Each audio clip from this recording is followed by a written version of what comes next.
Sorry about that. That's it. Technology, eh? We want to welcome you guys who are joining in to another edition of the New Jack Swift podcast. There is Vijay in the corner. We got Stevie Street and we got Andrew Knyte. How are you gentlemen doing this evening? Good evening. We're on Blackstreet. Okay. Good evening. We're on Blackstreet. Blackstreet, yes. Yes. Can we take us? I'll just say it. So I think BJ can know. So I submitted probably a total of 7 versions of the list. I thought I was done, but I'm like, no, wait a minute. Like this album was so stacked. And I like to think of myself as very decisive, but man, I revised my list several times and it was like, yeah, but now I can't get the songs out of my head. So, anyways, it's going to be a fun one. David, welcome. RD, welcome. Joseph, welcome. Welcome. Everyone that's coming in. If you just drop your stuff in the chat. Dio, welcome. Instead of ready to fight. Sorry. Ready to fight for the list. Definitely, yeah. So make sure you guys realize that you're part of the conversation. So we're going to, there are 20 songs, well, there are 15 songs on the album, 5 interludes. We're going to try and go 15 down to 1. And so play along with us, because as I said, it's going to be fascinating to see what you guys are putting in. Timmy Lee, welcome. So along with that. But Stevie, what was your overall impression when you first bought this album back in '93? Just blown away. I just remember every evening getting home from work, just dying to play it. From start to finish. I just couldn't believe it. I couldn't believe what I was hearing. And I think many of us felt exactly the same. You just couldn't believe what was going on. Where's this album come from? That's all I could think of. What, incredible album. We had the Guy albums, and then we got Blackstreet. Unbelievable. Definitely. Kevin Chef, Mac, welcome. Tanya, welcome. Okay, someone's going to have to help me. Was it Castellophilus or what? Castillo Plus. Castillo Plus. That would be my guess. Okay, thank you. Welcome. What about you, Andrew? What were your thoughts when you first got this? So this memory lane. So shout out to my older brother, Mike. He had a black Honda Civic 94, tinted windows, rims, and he was playing lots of albums around this era. So including the Usher's first album. If I remember, he had like the bass in the back and everything. But this album was definitely a mainstay. And I just remember thinking to myself, like, man, like Blackstreet came hard with this one. So I like those more up-tempo, swagalicious songs, like Let's Go Through the Motions and Come Up to My Room. Like I liked it when R&B got a little thuggish as well, believe it or not. And this album just had so many songs to just kind of like get up and get dressed if you're going to the dance, like, get your outfit together while I Like the Way You Work is playing in the background, like just getting in that mental state, right? And even Baby Be Mine, it was like right that tap, like what I'm saying? Like it was just like a different version of what was already there. And it's a long album. It's like a journey. It took me back to like, just that era. I just felt like, man, Blackstreet just, they're about to run the show. So definitely. Our good friend Colin, driving home. Good that you're not performing tonight, Colin. Derek from Minneapolis, Twin Cities. How you doing, my friend? Okay. Vijay, what about you? For me, I just wanted to do a little background of how we got to find out about Blackstreet, if that's okay. So this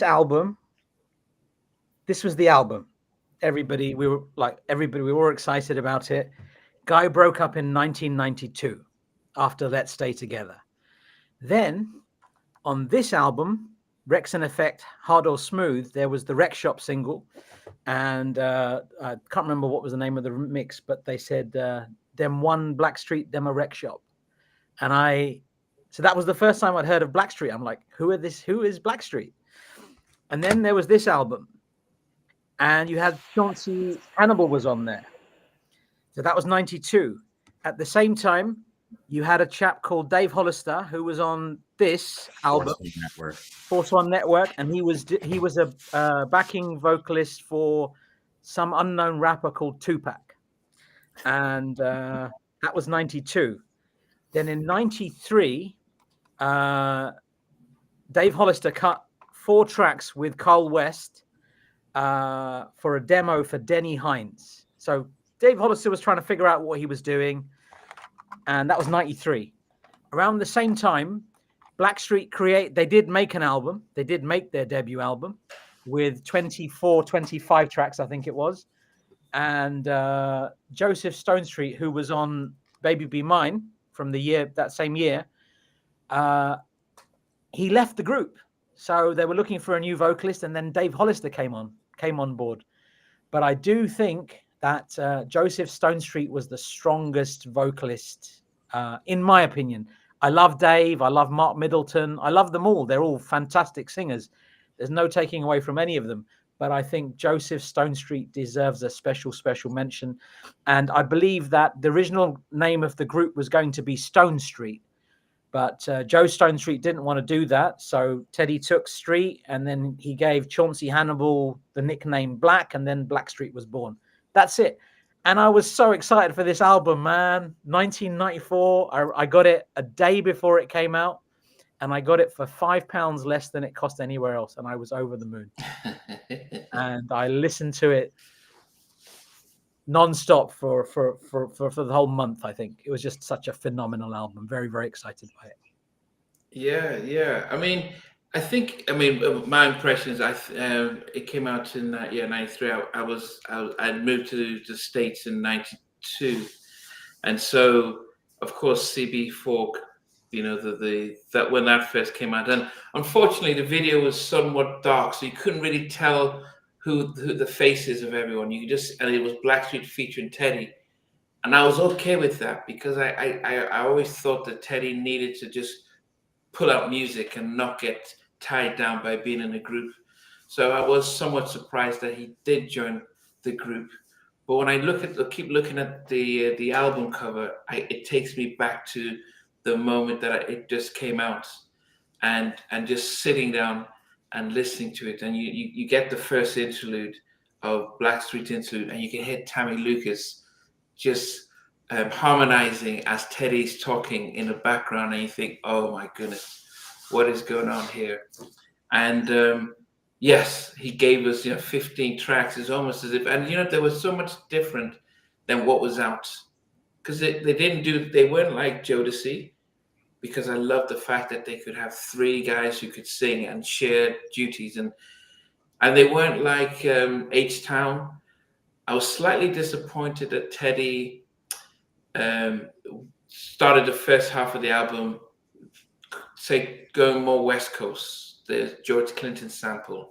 So, but then maybe in hindsight, he wanted to sort of distance himself from the New Jack Swing thing he was doing and trying to say, okay, let me try and do something different, because it was quite different from what we were hearing from Jodeci and from the other groups. So maybe there was a point to it, but it was definitely a good album, which we're going to go through each of the songs. But I guess my question then for you guys is, there's been 4 versions of Blackstreet. We had the Joseph Stonestreet version. We had the Blackstreet version on the Blackstreet album. We had the Another Level. We had the Finally version. Which, I'll start with you, Stevie. If you were to say, this is the version of Blackstreet that can put on an album that you'd really go by, which one of those versions of Blackstreet would you go for? I guess add Joseph Stonestreet. That'd be first. Yeah, okay. The first one, it was pretty faultless. Yeah. That's all I can. The others that they added were good. Don't get me wrong. The rest of them that came along and kept the group going, they all did the thing. They all did the bit. But I just think, like you say, 94, this first album, it's a special album. I know the second album blew him right up worldwide, but for us collectors, this is the one, really. This is the one. Yeah, definitely.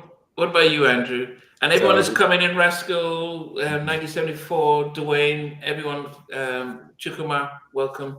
Sorry, Andrew. Yeah, what about Yeah, you? and I want to keep it real too. I have like a hard stop in about 2 hours, but that said, I want to keep going. So this is going to be fun because we're all going to have different opinions. So I'm going to be a bit blasphemous, and I think Joseph Stone Street is going to be a notable omission. This is my dream lineup personally.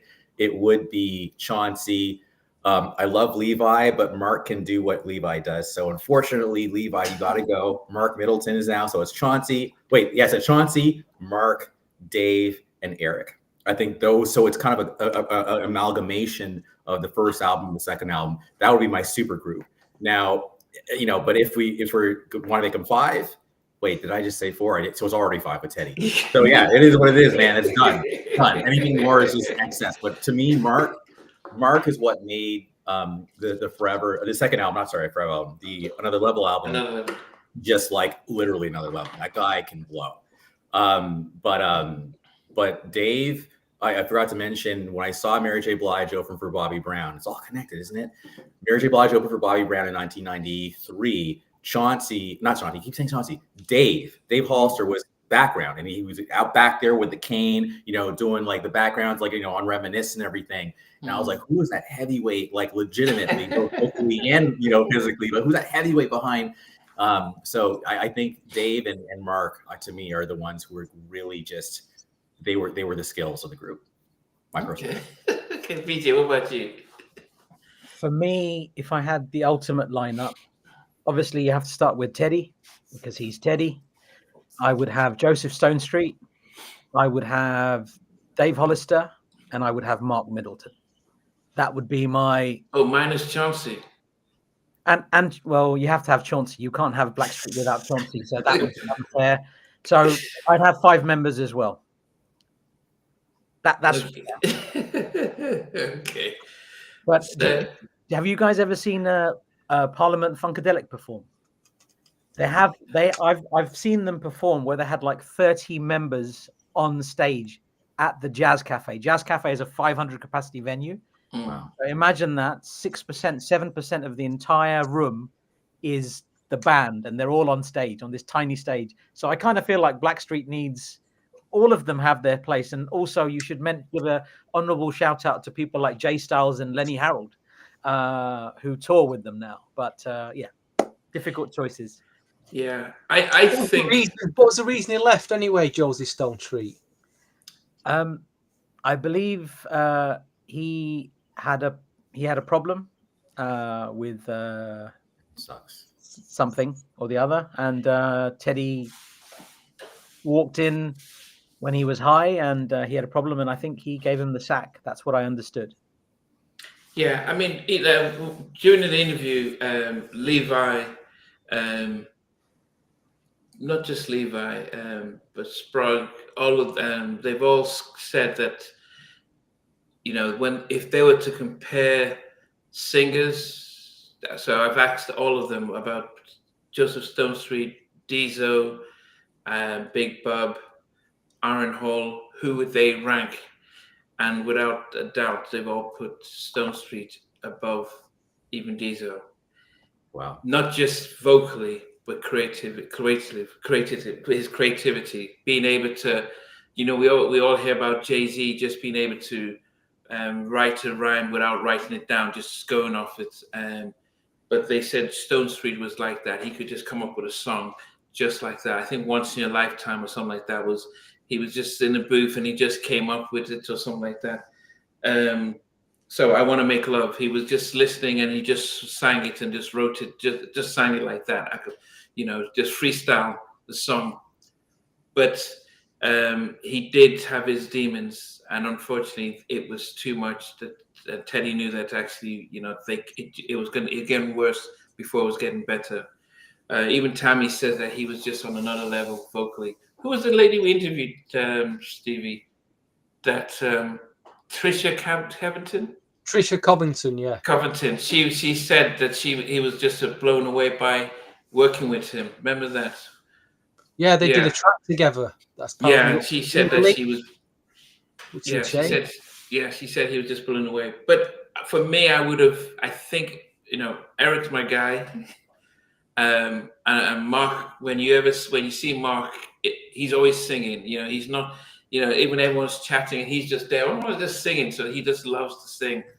But I think the first lineup I would have loved Joseph Stone Street instead of Dave, and I think just with Eric, with Levi, with his falsetto and his different vibe, and Chauncey. I think Chauncey's probably one of the most underrated singers. Because you listen to him on this album, and he has a very tender voice that just is really unmatched. Not many people sing like him. He doesn't try and do a KC and stuff. He just has a spot that is just like his spot. So I think if the first group with Stone Street had did their thing, we probably would have, who knows? DJ, which lineup did we see? Do you remember in London? Together we saw, I think it would have been the Another Level lineup. I'm pretty sure it would have been that. It was the gig where it was supposedly Teddy and Guy, and we was waiting behind a curtain for Guy to come out, and then we were disappointed because only Teddy appeared, and then Blackstreet came in afterwards. I think that was the Another Level lineup. I'm pretty sure it was with. So it was Teddy. Was Dave Hollister there, and was it Eric Williams? Funnily enough, I don't think Dave was on that lineup. I think it was Teddy, Levi, Mark, and Eric. Yeah, that was it. And we did the fanboy thing at the end. We went round the back of the venue to see if we could meet Teddy, and guess what? We met Teddy. He invited us. He invited us to China White. That was it. And you said to me, I've got work in the morning, Steve. You go, Steve. And I'm like, I don't want to go to China White. I had a 6:30 start, so there's no way I was going. And I know China White well. That's not an early night. There's no sleep if you're going to China White. Okay. Well, go ahead. One thing I wanted to share that many people may not know. In '92, Blackstreet were doing demo tracks for a relatively known artist called Michael Jackson, and they did a song called Family Thing. So imagine this: a reference track done by Blackstreet, lead vocals by Chauncey Black, production by Teddy Riley, and Chauncey trying to sound like Michael Jackson as best as he can. And he did a pretty good job on that, but I don't know if many people know that Blackstreet did demos for Michael Jackson tracks in between Dangerous and the History album. It's a shame he never used it then. It's insane. I've heard his Michael's version of it, but Sprague said the production wasn't Teddy's production. So there's a version of Michael singing Family Thing, but it wasn't. But the production wasn't Teddy's because it was rough. It was not. But this was because what happened. Levi said that even Rodney Jerkins said that they were all in Virginia. Then in the middle of the night, Teddy gets everyone up and says, "We're going to go to New York." And when they got to New York, he told them, Michael's called us to work on a new, for the Addams Family stuff, and they were doing doing the soundtrack, and he rented out the Hit Factory, built, so Levi, everyone was there, and they were just ready for, he paid for a lot of stuff. You know what, Vijay? I've just remembered that occasion where we met. That's the second time we met Teddy. It was the first occasion. The second time he pulled round I'm sure he came out in a car and said, "Do you want to go to China?" He was in a big black mini thing, and said, "Do you want to go?" But the first occasion, he came walking out the venue, and we had our photograph taken with him and some of the group. Am I getting it all mixed up? I think you're getting it twice. It's all muddled here, isn't it? Where are the pictures? Where's the proof? Where's the proof? If I could jump in for a second. So I know we met I actually have video the night that we met for the first time, Vijay, at the Greek, when Blackstreet performed, like Levi, like he definitely, like we had a little kind of conversation with him in the parking lot, and I was surprised at how raspy his voice was, even though he has that falsetto, right? That's number one. Yeah. Number two for Stevie, I'm remembering that song "You Got the Flavor" on New Kids Face the Music, and it sounds like a Blackstreet joint. And I just checked the credits, and it is Chauncey Hannibal on there, so I can totally hear them singing that. It has a kind of Baby Be Mine kind of vibe to it. Yeah. And then I look at Girls, Wani Morris is on there, like as a writer, but then it's got Chauncey Hannibal as a writer as well. So those two songs feel like they were kind of like Blackstreet, like potentially rejects, and then they just kind of gave them over to the New Kids. But a trip from '94, so it's all the same era. And Stefan, welcome. We haven't seen you in a while.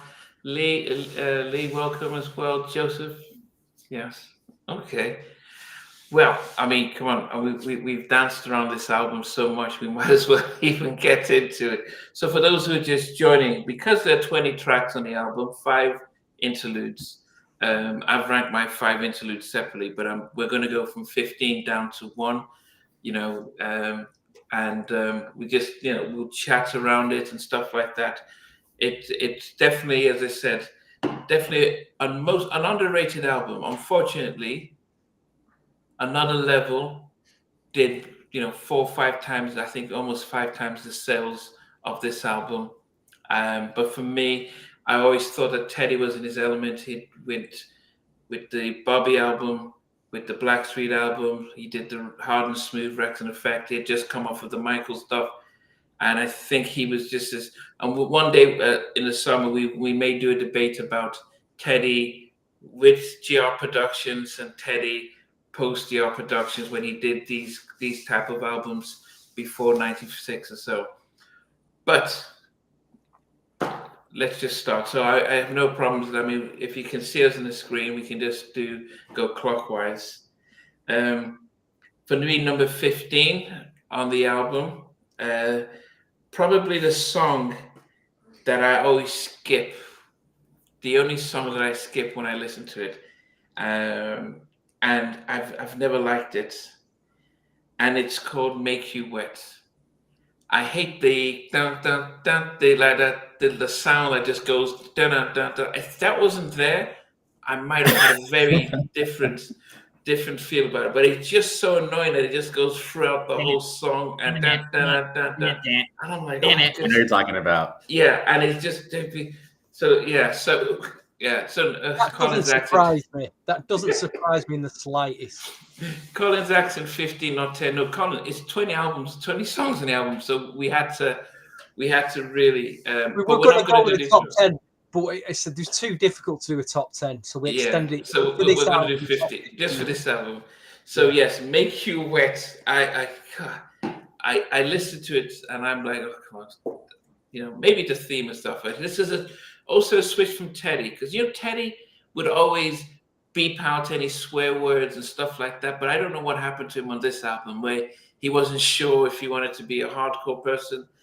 But yeah, Make You Wet, it's just the worst song I've ever. I don't know if they'd removed it, I would have loved the album even better. You Blow My Name, number 50. Oh my god! Yo, this is about to be a bloodbath. Physical thing. What are you guys doing? Physical thing. You Blow My Mind. What is going on? No. Okay. Well, hold on a minute. You put Make You Wet at number 15. That's an absolute banger. That song, I'm even surprised if we had done a top 14, it would have not even made it. It was just the fact I had to put it at last. But I kind of knew you'd pick that one. I know I could do my number 1, 2, and 3, and I just quickly put 15. Yeah, Make You Wet. Put it down there. Anyway, Vijay, up to you now. Stevie, then Andrew. Nnamdi, is it okay if I just thank everybody that's contributed to this before I say my 15, if that's okay? No, but at the end, because you're going to have your list at the end. At the end, will you do your big list? Okay, cool. So my number 15 is Good Life, and I think and the thing is, why are you all laughing? You're tripping. Why are you all laughing? See, check this out. This is madness. Because, oh my god! because there's no right or wrong answer for this list. It is what it is. There's no bad tracks on this album, as far as I can tell. So Good Life is my number 15. It's Andrew and Nnamdi, it's probably your number 1 or number 2. I don't know. Based on that reaction. But I didn't listen to it as much as some of the other stuff at the time.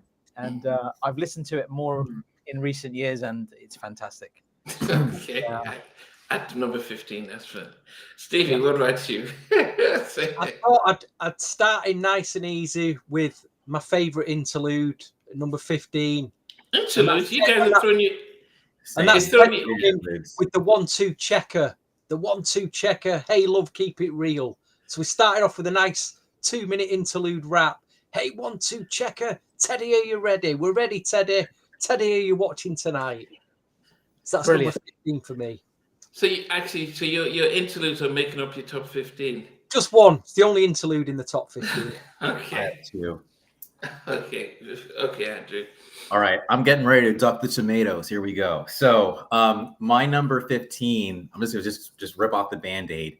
It's Happy Home is number 15. And I know a lot of people love that song, but let me tell you why I not hate the song, but it bugged me about it. It's a good song, but when he says, I can come running too, like it sounds a little bit obscene, right? I know I'm weird, but you know what I'm saying? Like it said, like I can come running too, like I can come running too. I know it's really weird, but like I hate that line. Like make me a happy home, I can come running to. That makes sense. But with you hear, I can come running too. So you're talented. You can. It was really weird. I know people are like, what, Andrew? But anyway, that line is it's a little off for me. So that's why it's number 15. It's a classic. You can definitely, Nnamdi's face is like, what the hell? But it's just legitimately not my favorite one. And RD, yes, I'm sorry, RD. It's weird, I know. But as a kid, I heard I Can Come Running Too, and it just was like weird to me. It just hit me the wrong way. Knowing you the way I do, Andrew, I think what it is about that is grammar matters. That's true. That's what it is. That's all it is. It's it's an awkward lyric. It's an awkward lyric. Yeah. All right. But everything else. It's the only track on the album I skipped, actually. I never really listened to that track. The only one. All right. Didn't make my top 15. So kind of in agreement with that. This is when we were introduced to the Neptunes. Chad is playing the saxophone. Pharrell's in there. Oh, goodness. Anyway. Yeah, disappointed to hear that. But hey, that's where we go. Number 14 for me. A song at the time when it first came out, it was one that I was like, goodness, what was the deal with this? Now, I will say that I appreciate the song now. And probably over the last couple of years, when I never knew they had a video for this, and I saw the video recently. And then when I was talking to Buddy, he said that he was in the video, that they were in the video. And that was Good Life. So Intro were in the video. If you ever watch the video of Good Life, you see Intro in there, and they're having a barbecue. At the time, I felt it was the sample, the whole sample, the whole Parliament Funkadelic and the whole stuff was just so much. And I'm thinking, is he trying to do this whole West Coast stuff? So I did enjoy it at the time. But now, as I said, I can appreciate it a little bit more, but it wasn't my favorite on there. So Good Life. But tonight's alone with me. There's something we need to ban from this place. Tonight's the night at number 14. Anyway, so Good Life is number 14 for me. Yeah, Vijay. I'll just say my number 14, but an interesting fact about Good Life. Somebody that we know, a chap called Dan Perlberger, actually found the copy. So he found a copy of the Good Life video because it was missing. Nobody had it. He found a copy, and he was the one that uploaded it onto YouTube for the first time. Was it YouTube or Facebook? I think I saw it on Facebook. Yeah, so there's a reason why we call him Dan the Man, because he's Dan the Man. And if it wasn't for him, we wouldn't even know what that video looks like. None of us would know what it looks like, that video. So if you see it on other channels, you know it's come from him. So it's definitely credit that. Yeah, definitely that. That's right. Number 14 for me is an interlude. There is a full version on the original album, and it's Once in a Lifetime. When I first heard this interlude, I thought, why is there not a full version of this song? It promises so much. But there is a full version, and it's outstanding. It's a killer interlude. Love it. Okay. Stevie, what about you? Number 14. They made 2 cover versions for this album. One of them which made it, the other didn't. I wish they'd have put the DeBarge cover instead of the Stevie Wonder cover on. So I've gone for Love's in Need at number 14. I know it's a big thing at the time to do Stevie Wonder covers. It's a solid track, don't get me wrong. I'm not sure the message, what they're putting across, fits this album, but it's still a good track, still a solid track. But like you say, I'd have preferred to have I Like It on it and left off Love's in Need, but it's number 14. Interesting thing about that. So in '93, Interscope had spent a lot of money on remixes for I Like It, and Germander had released their version of it, and that came out just before Blackstreet were about to drop it. But there are 15 different versions of I Like It, and there's a remix with Greg Nice on it. Wow, Nice. Just No thought pun intended. that, yeah. So just interesting thing for you, Stevie. Yeah, very cool. Okay. Right. This is Andrew. If it were up to Nnamdi, I'd be banned for this next one. So I love Tammy Lucas, but yes, at number 14, let's make the night. Sorry, let's make tonight, and all the way. And didn't SWV do the single version? So like, With why? Craig Mack here. Yeah, like anyway, but that's number 14. We'll keep it nice. We're gonna keep it going. But yeah, hopefully you still let me stay. Goodness. Anyway. huge Isaac Hayes sample in that record as well. Very big Isaac Hayes sample. My number 13 is a track that actually I probably didn't like. I didn't think it did justice to how it should have come out. And I probably didn't even like the featured rappers on this particular track. And it's Baby Be Mine. I think the original was much better. Hey Ezekiel, like the original version, and I think they were almost trying to stray away to. They probably could have just put the original version on there or do something different. But I just didn't like how this one came out. And some of the remixes are much even better than this. You know, when you listen to the Greatest Hits Japan import, is that the same I Like on that? Mm-hmm. Yes, it's on the Greatest Remixes. Okay, so that was definitely a good one. But yeah, so Baby Be Mine, the album I just didn't like. So, well, yeah, it's number 13 for me. Vijay. Number 13. This is the album. If you're looking for I Like It, just if you're looking for it, you should definitely try and find this Greatest Remixes. Fantastic remixes on this. Yeah, I love that album. Plus the bonus track of I Like It, if you're interested. 1974 CFJL said something a little while ago. The Rexon Effect mixes that first mentioned Blackstreet was the Jamaica mix and the Blacker mix, if you're interested. Okay. What number are we on? Number 13? 13, so no people have Baby Be Mine. My number 13 is I Like the Way You Work. Wow. I love it, but I don't listen to it enough to help it crack the top 10. It's very good. The ballad mix is fantastic of that, but we're talking about the LP mixes, and I Like the Way You Work is number 13 for me. Okay. Stevie. If you've never heard a track by a group called the T.S. Monk, after this podcast, go and listen to it. It's a track called Bon Bon V, and it's basically Teddy Riley singing The Good Life over T.S. Monk's Bon Bon V, which takes me That's what Miss impressive. Sauvignon was saying. She just says, So for my number 13, I went for Good Life. I like the track, but like you say, probably because it's so heavily using a better track, in my opinion. It's a great track still. It's number 13 though. Didn't make my top 10, but it's still a brilliant album cut. Good creative use of to even pull that out and do something with it. I was like, wow. Okay, Good Life for you. Knight.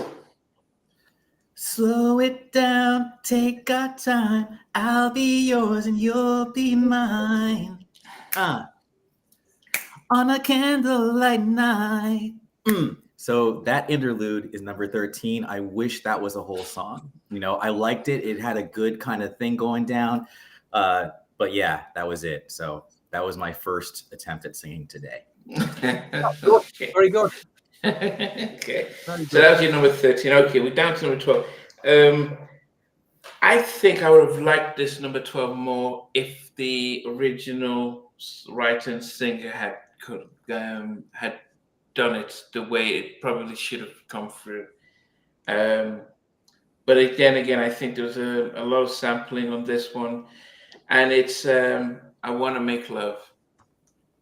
It was heavily, you could hear heavily the Roddy Chapman, and maybe if he had just and maybe if Joseph Stonestreet had sang it the way he did, it might have taken it to another level. But it's number 12 for me. Wow. Number 12 for me is I Want to Make Love. Colin said, yeah, Baby and I, not a good version, definitely. I also, okay, we're doing well. So what's this? All these put Joy at number 12. Goodness. Even New Pack. Oh, goodness gracious. All right. Vijay, before I have a heart attack. My number 12 is, if it was the remix, this would be so much further up because I listened to that remix so much. Yeah, the remix featured SWV and Craig Mack. It's Mark Hill Riley produced it with Teddy. It's Tonight's the Night. I would have loved to have heard the remix of Tonight's the Night with Tammy Lucas instead of SWV. That's just me. I think that would have been an absolute killer. But the brand new remix, B3, which features SWV and Craig Mack, would be right up there. But like Andrew, I have to put it lower down the pecking order, and that's my number 12.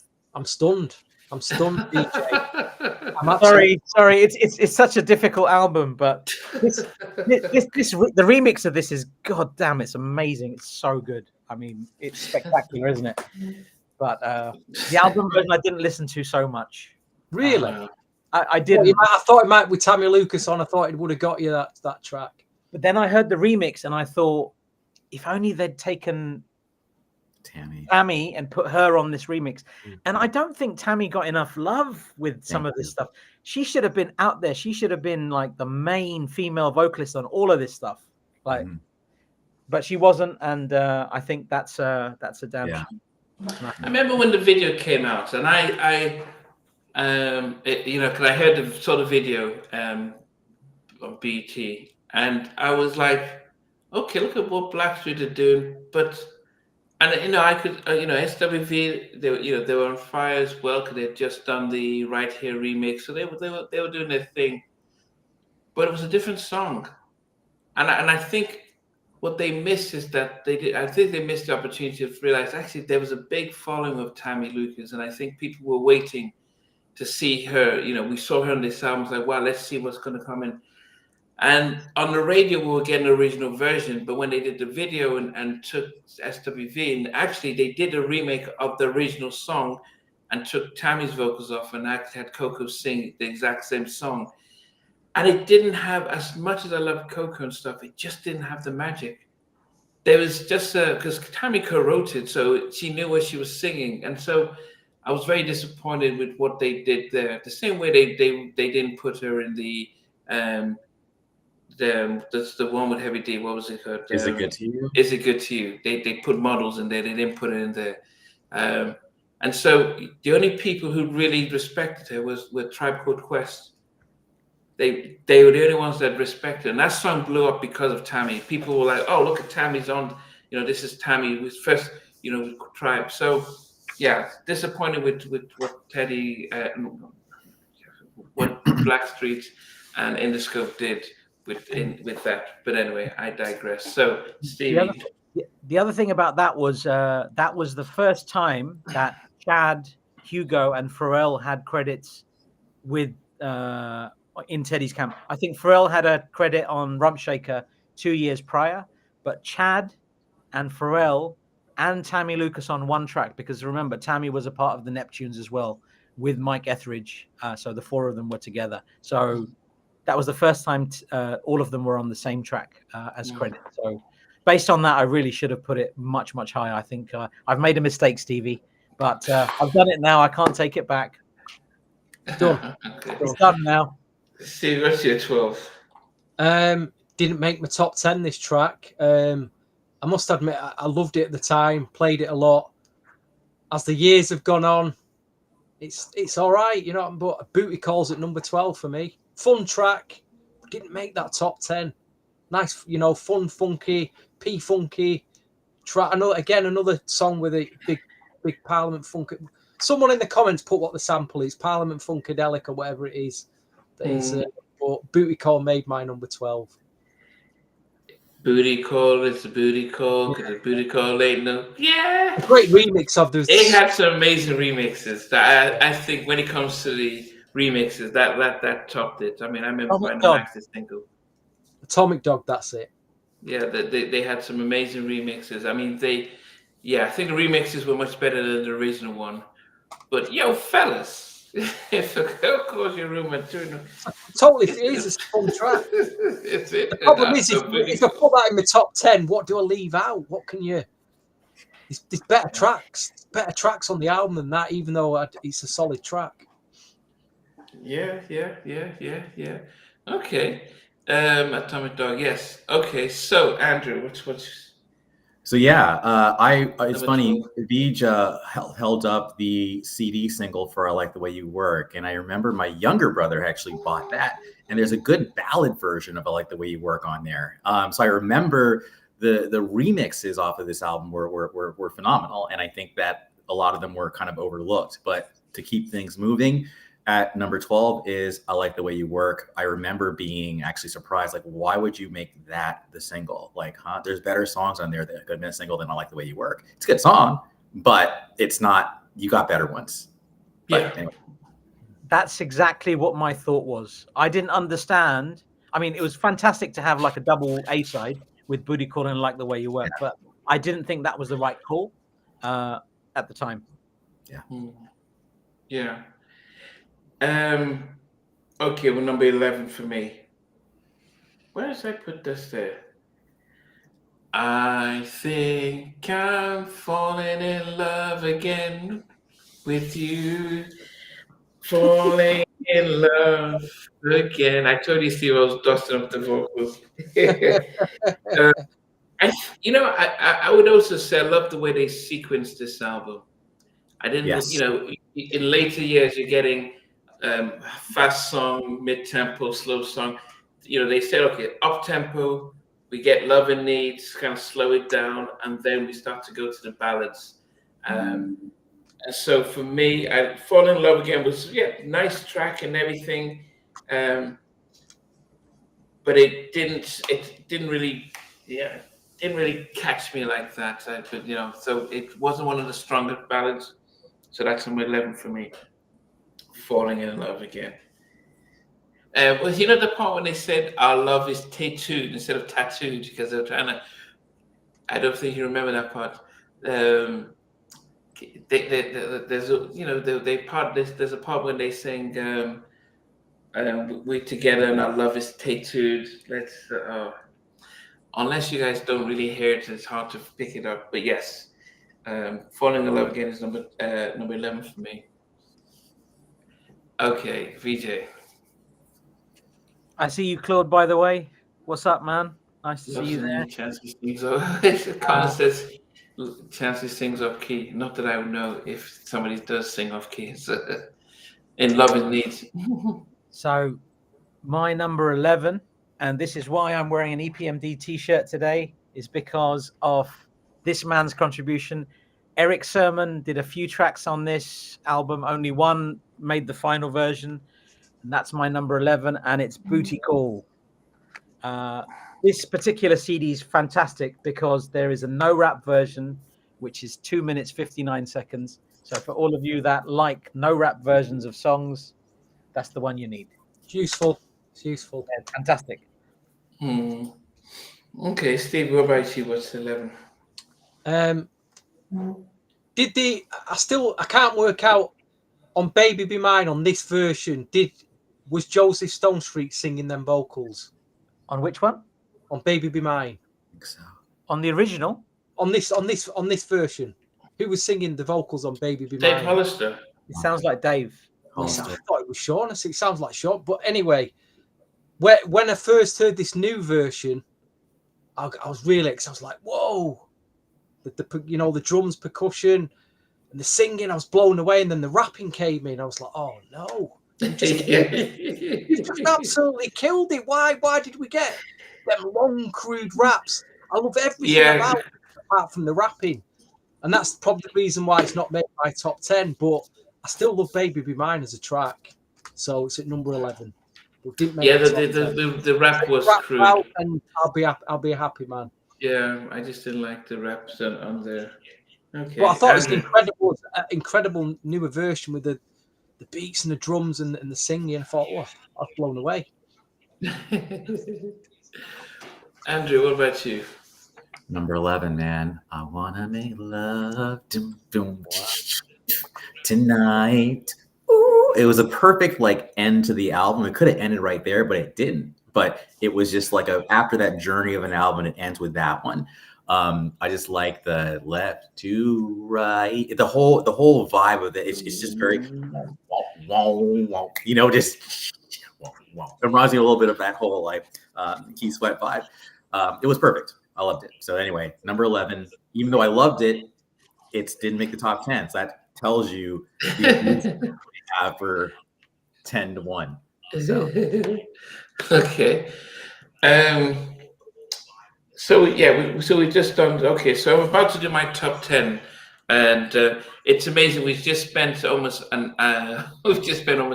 15 minutes just going through 5 songs, and now we're going to top 10, which would normally be our normal episode.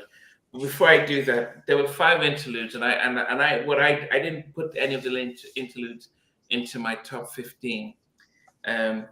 But with the interludes, I put Hey Love at number 5. I put the Blackstreet Philosophy at number 4, and Tammy Lucas just harmonizing as Teddy's talking. At number 3 was Once in a Lifetime. Number 2 was Confessions, and for me, Candlelight Night was I think one of the best interlude on the album. So Hey Love's at number 5. Yeah, Hey Love was number 5. The whole interlude there with your king rapping and singing all the way through, and you got it number 5. What's going on? Yeah, no, but I think Candlelight Night. He's not happy with you again, Nnamdi. Confessions, with you. Once in a Lifetime. I think when you're listening to it, so I think 5 amazing interludes, but it wouldn't be fair if I put any of those interludes in my top 15, but I just ranked them separately. But going to my number 10.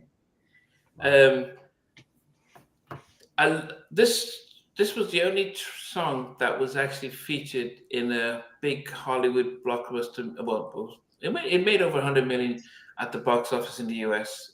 The movie was called Sabrina, and in the movie, Harrison Ford and Julia Ormond are dancing in the club, and this was the song they were dancing to.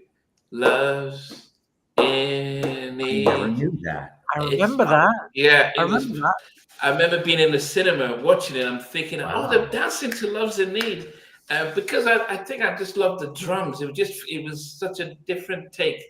A lot of people who are like Stevie calls them covers, but a lot of people when they do remakes, they kind of try and keep it to as similar as it normally is. But this one, they really just did something different with the drums and everything. And as I said, if you ever watch Sabrina, it's an okay movie. This is playing in the club with Harrison Ford and Julian Almond doing some jiggy with it. So Love's in Need is at number 10 for me. Yes, Vijay, what's your number 10? My number 10 features Chance the Rapper. It's a co-production, Teddy Riley production, co-produced by Markel Riley, and it is Physical Thing. It's brilliant, but it is what it is. There's no right or wrong answers with this. You could change this order of every single song on this, and it's perfectly fine. And Physical Thing, unfortunately for me, is at number 10. Okay. Mr. Mayo, you said you have a live version of Happy Home recorded on a tape. Okay. It would have made it to number 2. Okay. Connor had number 2, 10 at New Park 10. Physical Thing. Okay. Stevie, what's your number 10? I just remember 1994 as the year of 18-track R&B albums that were all ballads and contained like 6 interludes. And you just want that one up-tempo track. It was also G-Funk had established itself by then. Yeah. So I can understand why they released this track. I think it's very slick, very funky. They had the little moves going on in the video, like. And yeah, I like the way it worked. Makes my top 10. I thought it was a fantastic little funky thing. I mean, I have 3 attempts at this top 15. I think it got to. I think it got to high as number 6, and I've ended up moving it back to number 10 in my 3rd draft. But I still think it's a fantastic track. Just that G-Funk production. And I understand now why it probably came out as a single that year. Where was that? Where was it shot? That video? It looks like out the scene of Boys in the Hood or something in Compton. It looked like a farm, though. Wasn't it a farm? I look like a scene out of Boys in the Hood to me, that, or one of them gangster movies that Don't Be a Menace or something. One of them houses that they turn up the party at. Which former lead singer of a New Jack group was in the video? I didn't pay that much attention to it. Was Big Bob in that? Big Bob was the DJ in it. Yeah. Was it? I'll have to go back and look at it. You have to go back and look. Yeah, Big Bob was in the video. Hold on, with the headphones and the glasses on. Yeah. That was Big Bob. I thought that was Teddy, but I'm not paying much. No. Yeah, Big Bob was in the video. Yeah. You need to change your prescription on your glasses, brother. That was Big Bob. Yeah. Big Bob was in the video. Big Bob. I don't look anything like him. Making up for not being in the video of Do the Right Thing, which was a travesty. But anyway, what was that about? Maybe he was. I labeled some situation. Maybe we don't know. Anyway, okay. Andrew, what about you? Number 10 for you. Yeah, 1994 was the year where cuts that I thought were album cuts became like the biggest crossover hit. So that's already there you go. That's the clue that gave it away. But in 94, I Miss You off of Aaron Hall's The Truth was just this big hit that I didn't see coming. And even though I had heard, the album, the song that I heard at people at my high school talking about and then seeing it at MTV as like the big hit was number 10, Before I Let You Go. So for me, that wasn't the one that grabbed me when I first listened to it. It did not grab me when I first listened to it, but it is at number 10. Yes, Omar Epps is in the video, all whatever. But I just think there's better ballads on there. It is at number 10. What? Stunned beyond belief. Better ballads. Yes. There's one in particular that is actually I'll just not spoil it. But I'm surprised it's a number 10. I am very surprised. But at least it's made your top 10 anyway. At least it made my top 10. What's your number 10, Andrew? What did you say it was? Before I Let You Go. What? Were you No, that's your tonight moment. Oh, right. Tonight moment. Okay, fair enough. My goodness. I'm sure we'll all have one of those at least tonight. I think if you ask any person, well, okay, it's hard because I think because No Diggity was such a big pop hit, I think there are people, if you say, oh, Blackstreet, they'll say No Diggity, which I never really did like. But if you ask R&B fans, Blackstreet, Before I Let You Go becomes that, like, yeah, that was their signature song, more so than Joy, because it did better on the charts than Joy. But I think Joy has endured a lot longer. But anyway, that's that. Yeah, people are actually about to collapse with you. Yeah. Right. I said good the tomatoes, but I shall return. Okay. Later on. Oh goodness. Andrew's experienced his first roasting on the podcast. Welcome to the club. Welcome to the club. And Max says, "I'll see you next week." Yeah. there's still the others here, guys. We're still here to support that. Yeah, getting to number 9 for me. At first, I didn't think this was a strong enough lead single. I think also it caused some controversy around the subject matter. And I thought it was such a cheap video. But actually, the remixes were great. And I think when you keep listening to it, it can become catchy. And it's Booty Call. I think the remixes, he did some better remixes. They had that one, Ain't No Call Like a Booty Call, could a booty call those things gave no time. I mean, they had so many good, amazing remixes on this that I wondered why they didn't use one of the better remixes on the album version. But I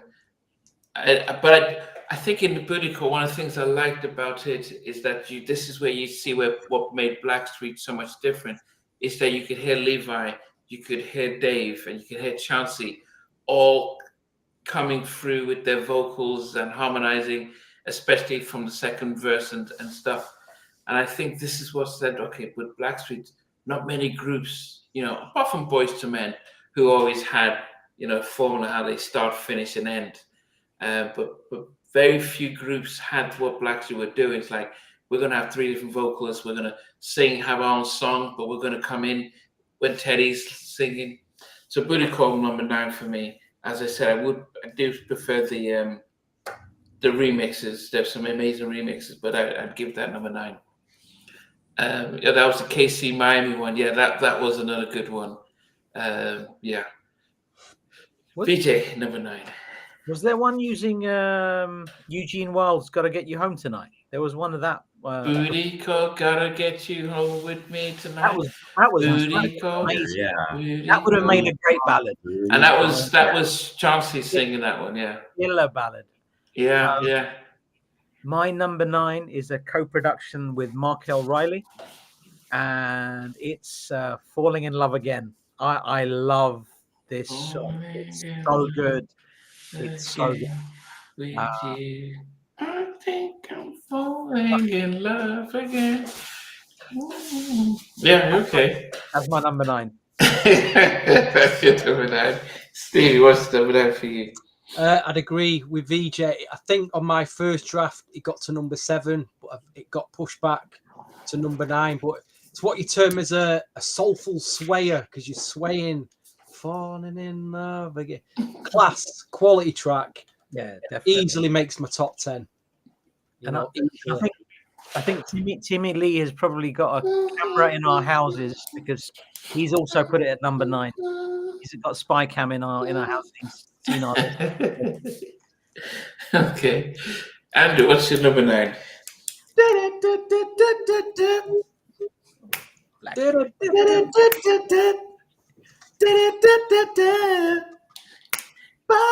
Anyway, you got the point. So, Giving You All My Love in the album closer.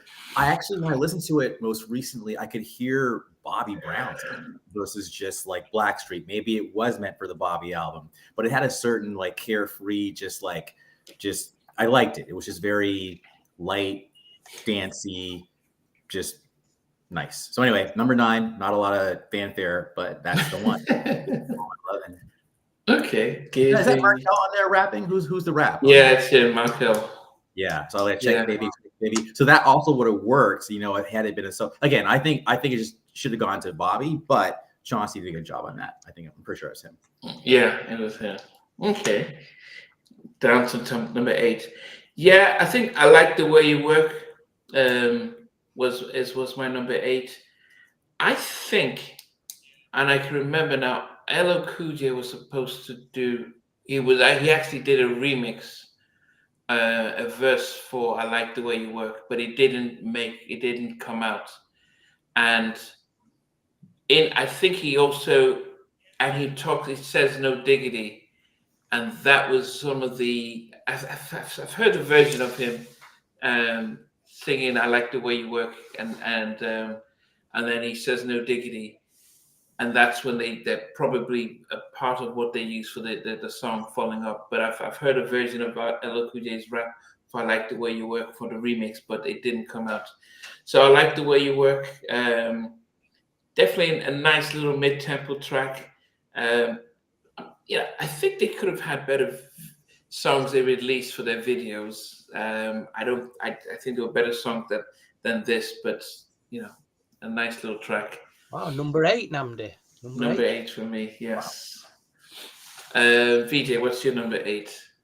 My number 8 features a rap by Idris Davidson, but the original version featured a rap from Akil Davidson from Rex and Effect, and that was Make You Wet. So my number 8 is Make You Wet.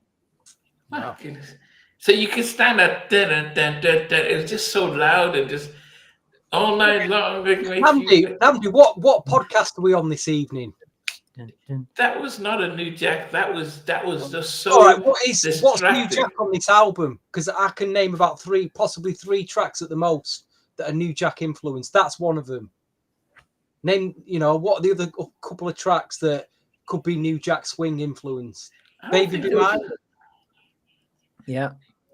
And Give You All My Loving as a swing to it as well. Yeah, but that if they could have drowned it out, that it was just so loud and it just felt But anyway, that's definitely. I mean, as I said, to me, if we could have voted to remove one song from the album. And it is another thing your beloved Teddy always said about his productions as well. He always, in his club tracks, his upbeat tracks, he always aimed to put some sort of noise in it that you wouldn't forget. And that's what he did on that track as well. Yeah, okay. Even with Rex and Effects, New Jack Swing, that sound in it, he always put a sound in that you wouldn't kind of forget. Yeah, but it was so loud and just, it was so loud over it. Yeah. But it was definitely was something that I as I said from day one, even if I listen to it now, it was the one I just despised the most. But anyway, despised the most. As I said, despise. Yeah, I just can't stand that. But anyway, what about you, Stevie? What's this is what number 8. Yeah, it's moved up a lot in my chart. I think this track sounds phenomenal now. I think it just sounds it. I like it more now, a lot more than what I did back then. Back then, I just thought, the pace has dropped. We're still on the up-tempo side of the album. Suddenly, and I'm going, boom, mid-tempo. But, God, this track sounds a physical thing. Number 8. I wish it could be higher. Because I'm playing it a lot at the moment. I think it sounds amazing. Okay. It is a nice song. It is. Incredible. Just the production and the way it grows and the chord change over the top and the way it builds. Brilliant. For sure. Yeah. Andrew, what's your number 8? You guys aren't going to believe this. So I'm sure Joey. So basically not. I sent Vij, I sent you a top 16. I had 2 number 9s, and this is just because of all the revisions I did, and I forgot to remove the double. So what happened is one of my interludes is in the top 10. I removed the interlude, so all is well again, and I can tell you the interlude that was in the top 10. So anyway, now my number 8 is your favorite song, Nnamdi. That And all night long, I'm gonna make you sweat. Check, baby, check. Best one is sweat. Sing that song, I'm gonna make you sweat. Check, baby, check. You sweat all night long. Sorry. Make You Wet is number 8. Making you wet tonight. So, number 8, baby. Funky. I thought maybe after 10 years, when did the album come out? 20 years that I would be able to enjoy it, but I was like, oh no, come on. But anyway, and even our kills rapping too quickly. It just yeah. But anyway, it's a good, big, nice album, and it's good that we have variety. Yes. Number 7 for me is I think this song would have been much higher had it been placed. I don't know why it was called a bonus track. I have no idea why it's the last. And by the time you get to it and you've done the ballads, it almost feels as if this wasn't really supposed to be on the album, but we're just giving it to you because it was a bonus track. And you listen to it and think, should have been much higher up. In fact, you could have taken Good Life and put it at the bottom. Or Make You Wet actually could have been at the bonus track. And someone was to say, no, thanks. But Giving You All My Love, definitely such a joyful track. And especially with Markel rapping, it reminds me of when he did My Cutie. Yes. Yes. The way the drums kick in. I thought, this is, it has Leon Silvers III as a co-writer, co-producer in this, so you can feel the joy of that. So, but I think psychologically, because it was at the end, it just felt like it's not supposed to be on the album, but we'll just give it to you. So I think psychologically, I tune out of it, and I don't appreciate it as much if it was much higher in there. If they'd taken track 8 and moved it to 20 and moved it up, I think it would have been a better song, and I think it actually should have been a better single. It would have been a nice single. Vocally, they were good at it as well.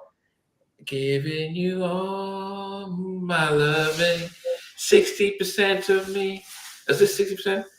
Okay, yeah. Da da da da da da da. That means I love you. Da da da. Nice little happy upbeat song, but being at number 20, it just really psychologically made me think it was not supposed to be there, so I don't appreciate it as much. But anyway, Give Me All My Loving is number 7. Track it is. Yeah. Vijay, what's your 7? Number 7 is produced by Just Teddy Riley, and I love that about this song. We first heard that song on this soundtrack, and I don't know why the original version was not on this. I love this sticker. Check that sticker out. I love those stickers for the CB4 soundtrack. Another random fact, in Europe, there was a company called Beechwood Music, and they created some compilations called Master Cuts. And they did 4 New Jack Swing Master Cuts. And I would not call Blackstreet New Jack Swing at all. That's just me.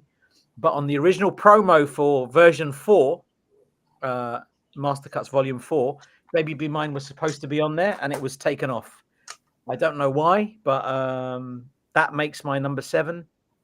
And if it was the original version, it might be number 1, because when I first heard that version, I thought, what is Teddy going to do to compensate for the fact that Aaron and Damien aren't in the mix anymore? What's he going to do?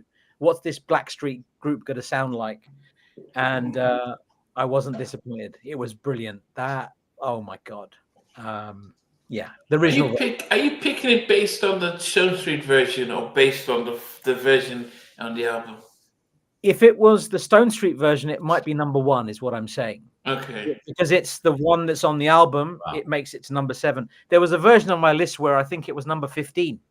And that's not a slight on the version that's on this album. It's just nowhere in the same ballpark as. Yeah, that's what. Yeah, it's just not even a fair comparison, I don't think.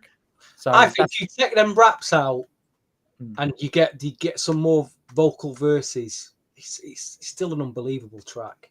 Yeah. It is Unbelievable track. Yeah, I didn't like the raps. Yeah. Okay. Number 7 for you, Stevie. Controversy time, as we are on the New Jack Swing podcast. This was Nnamdi's choice this evening, even though it's not a New Jack Swing album. And I'm trying to get my head around the fact what tracks on here can I relate to New Jack Swing. At the time, I was so happy about this track because it was so up tempo and hard and reminded me everything about New Jack Swing. 30 years on, it does feel a bit cheesy now, some of the lyrics, and you're like, oh gosh, but it still made my top 10. It's the track you despise, Nnamdi. It's Make You Wet. Is it number 7? All night long. I love the energy of this track. Wow, it's amazing how I can listen to a song and think this is one of the worst things I've ever heard, and then you guys can listen to the same song and really have a very different vibe. I think that's the power of music. It's the power of us interpreting it differently. Even Colin agrees with you. Wow. Okay, Andrew. Good timing. All right. So number seven. I'll keep it quick. Booti Call, nice and easy. Booti Call, that's the one. It's just like the first single from the album, and a respectable finish for the first single to be number 7. Number 7. Okay, well, now to number 6. I think I liked the what I liked about this particular track, that I have at number 6, is there was an interchange between different vocals. Somebody started off, somebody comes in the middle, and then you see them all harmonizing. Again, the remixes for these are really good, but You Blow My Mind is number 6 for me. Definitely, I just love the. It was very different. It's different than a lot of the R&B that was out there. So if you listen to that, as I said, most of the tracks featuring this G-Funk was West Coast hip hop, and it was very rare that Teddy got Blackstreet to sing with these types of G-Funk. And You Blow My Mind is another one. I think the rap wasn't too bad. If the rap was it Chance, or who was he? I can't remember. Was it Chance? Or who was the rapper on this one? I don't have. It was almost like a reggae. Was like it Chance? So do you have it, Stevie? You Blow My Mind. There's one thing you haven't mentioned about this track, but I'll mention it in a minute. Actually, doesn't say. Rapper. Knowledge. Richard Hyde. The pirate. That's what it says. Okay. Yeah, You Blow My Mind. You Blow My Mind, Craig Mack. Yeah, the one that had the Craig Mack. Yeah. I like the, as I said, the Craig Mack, the one that had the Craig Mack Flavor in Your Air remix. Yeah, that was a good one. What was it that you mentioned? The track, what he samples, what he sings. I mean, there was a lot of, obviously at the time, there's a lot of cover versions of Stevie Wonder, but there's also a lot of sampling going on of the Gap Band. Outstanding. You Blow My Mind, baby. Yeah. That is the Gap Band, basically. It's just, the whole chorus comes from Outstanding. But what was the one that has just a touch, giving you, mama, it's just a touch of my love. That's Slave. Yeah, but so they sampled that as well because they. No, it was that Gap Band, Outstanding. Because in the remix they were singing that song alongside of it. I thought that was also part of I thought that was also part of the sample they used. But anyway, yeah. So You Blow My Mind, number 6 for me. Love the track. I prefer the original, than the remix. I think I prefer the remix, but I think they were equally good for me. So that's my number 6 for me. You Blow My Mind. Vijay, what about you?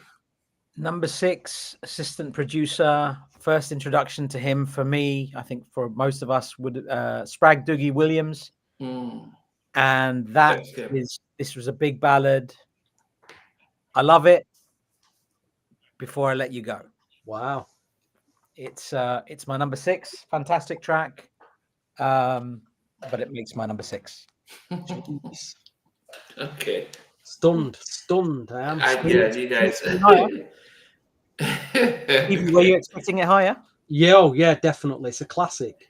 Absolute classic. Dave's verse is yeah, so that's what David was saying, that the original version of Dave's verse is actually lifted from the slave track. Just a touch. Yeah, just Love a little bit. Yeah, that's it.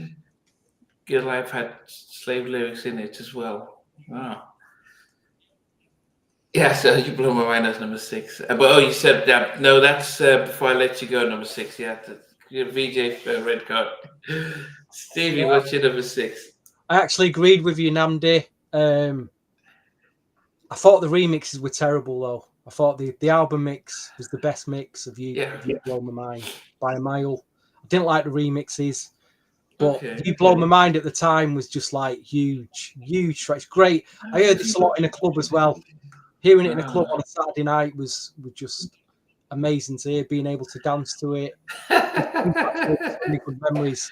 Yeah. I like the fact that you always talk about dancing in the club, Stevie. It would be good. Some people don't have those memories of hearing the. I'd get the album on a Saturday when it come over on import. On Saturday night, there'd be actually DJs playing this music in a club. Wow. People don't get that now. They don't have that.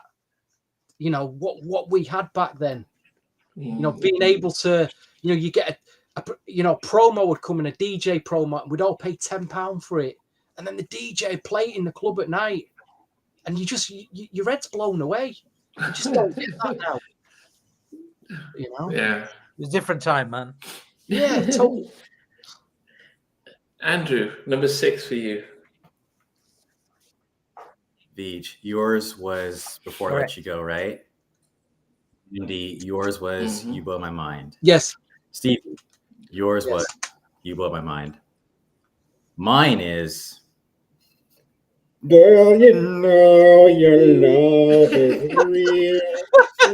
Mind don't know too real. Let's rewind it just one more time. Cause your love is just in my mind,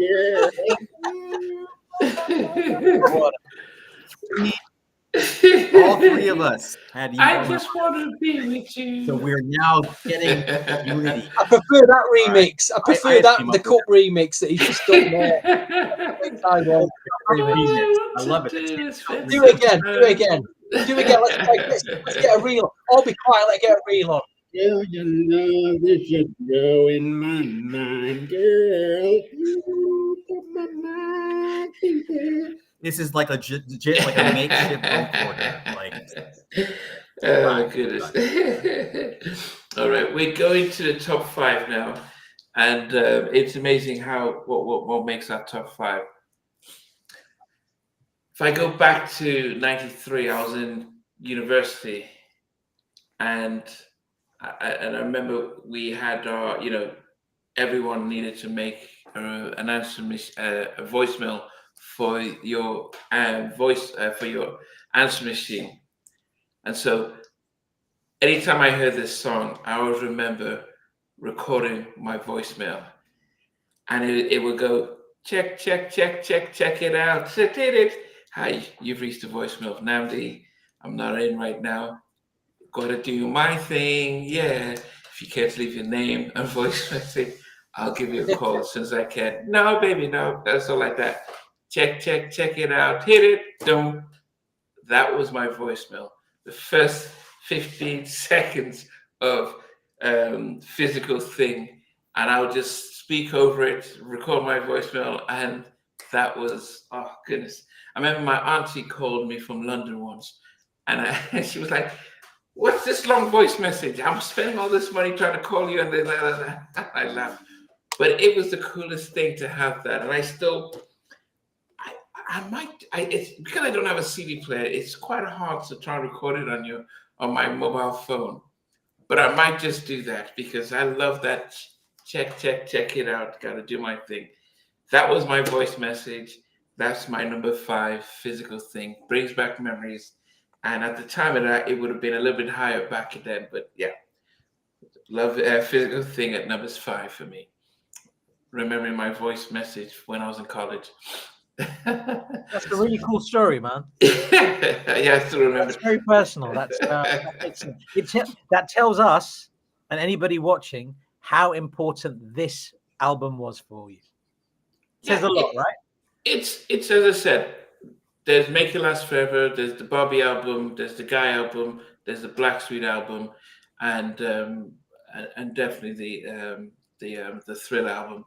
When I think of the albums that I could just, apart from Make You Wet, but I'll just hold on to, and also apart from Humping Around, that I just really hold on to. These are my albums, and I think it's very close with the Bobby album, Make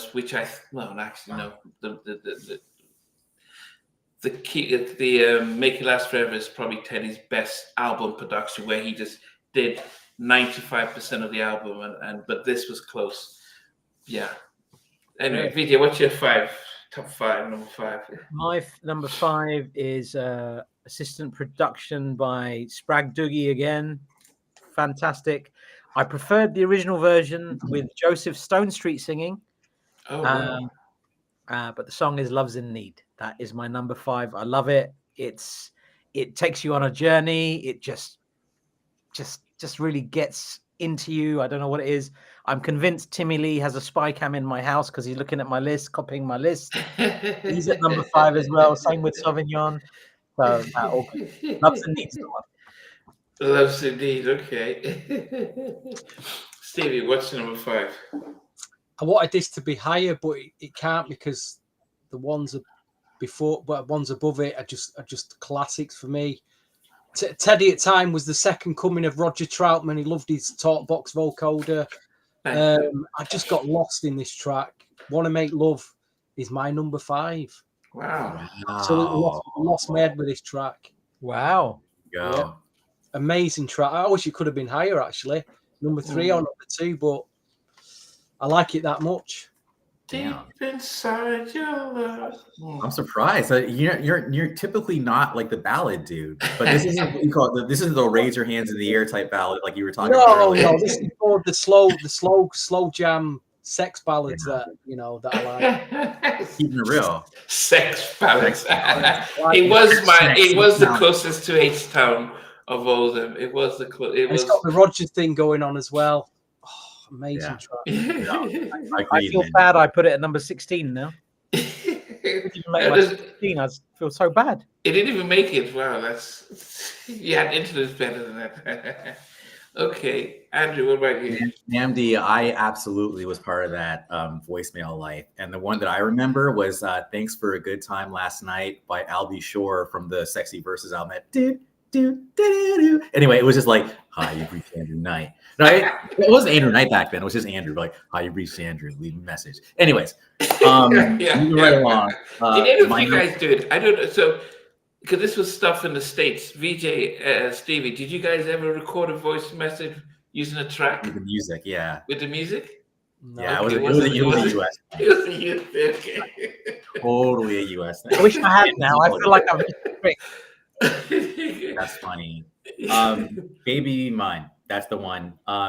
And it's crazy because I think everyone in here is like, man, like the album version is whack. It's like the Joseph Stonestreet version is better. But I'm a sucker for like remixes or doing something different. So even though we'd heard Baby Be Mine on CB4, 2 years later it comes out, or 3, or whatever, and it's just like a completely different one. And I didn't really consider it like a song per se. It was more of like this is who we are. This is Blackstreet. We're coming back. And then the real song is You Blow My Mind. But like, this is just kind of like, this is a taste.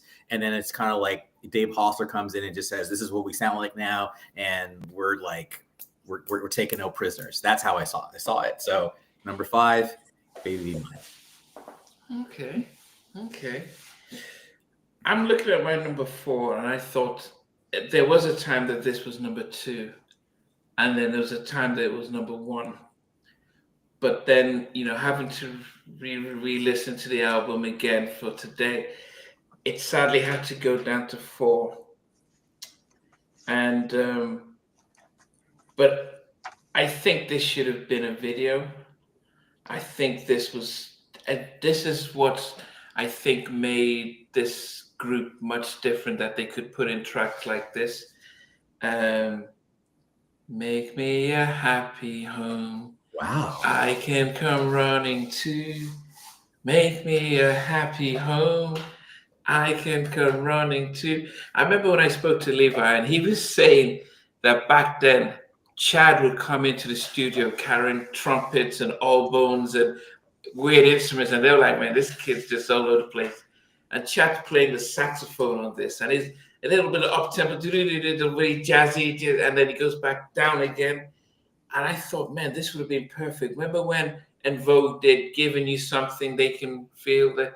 Yes. And that type of age, you just had Teddy. They could have just had Teddy on the piano, and you just had the Chauncey singing, and you have Dave and Eric and Levi just doing some moves, and Chauncey singing, and I thought this would have just been like, oh man, this is a different vibe, a different group. Make Me a Happy Home. I Can Come Running to. Different song, different vibe, but it would have just taken them as a different type of group if they'd released it. But as I said, I just loved the song, loved the chain. And you just have Chad playing his little saxophone in there and stuff. Yeah. I know I know you guys rated it much lower than I did. No, but you sold it. I've got almost like a Harlem Renaissance type music video. Yeah, they could have used the Cotton Club or the Apollos. Like you're selling me on it. Like I'm seeing it and I'm liking it. So Happy Home was my number 4. Yeah. Wow. Vijay. So my number 4, co-produced by the incredibly talented Leon Silvers III and Markel Riley. You have to give a shout out to this man. The fact that Leon Silvers was even on this album, it's just, that is the thing that really blows my mind off. Any credits on this album, the fact that Teddy had got Leon Silvers to work with him on this is insane. And it's the only interlude that breaks my top 5. And I wasn't a big fan of the G-Funk on this album. I didn't think Teddy needed to go down that route. But there's just something very magical about this interlude. And it's Hey Love, Keep It Real. I have listened to this on loop for ages, for an hour at a time, and it would be fine. It's brilliant. It's absolutely stunning. I love it. Okay. When we finish this podcast, I'm going to listen to it straight away. That's that's how good it is. Yep. Okay. Can you imagine them putting an interlude above a song? Okay. I've been trying to get Leon for a while, but he's a busy man.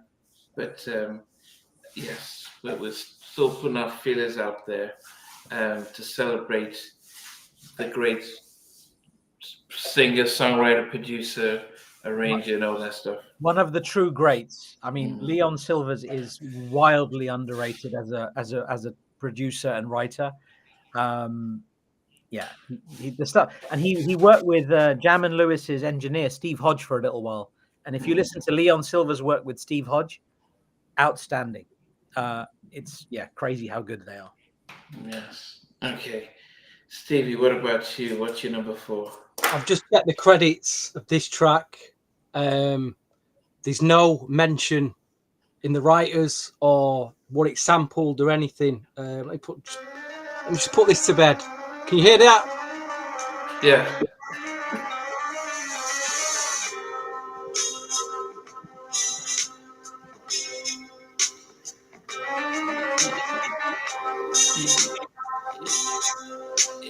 Yep. Yep. We can hear it. Hear the vocal. Tonight's the night. Yeah. That's the master. Isaac Hayes. Oh, brilliant. So I just wanted to put that because at the time I had a whole bunch of Isaac Hayes CDs I was listening to. So when this came out, I was just like, you don't mention. I mean, you mentioned Tammy Lucas far more than me, but when I heard Tammy Lucas's vocal on this, it just blew my head away. Just absolutely blew my head away. So number 4 is Tonight's the Night. I think it's an incredible track, obviously based on the Hayes. Yes, Isaac Hayes, David. Yeah. It's a track called "A Few More Kisses to Go." It's about 7 minutes long. It's a masterpiece. But I think Redman also sampled the track as well. He came out with it before Blackstreet, but he also sampled. But I don't think he gives credit to another group that used it as well. I can't remember who it was that used that same. Redman had a track called Tonight. Yeah, well, tonight's the night. Yeah. Yeah, Redman. So he sampled. I can't remember who he sampled. Yeah. But Tammy Lucas is vocal.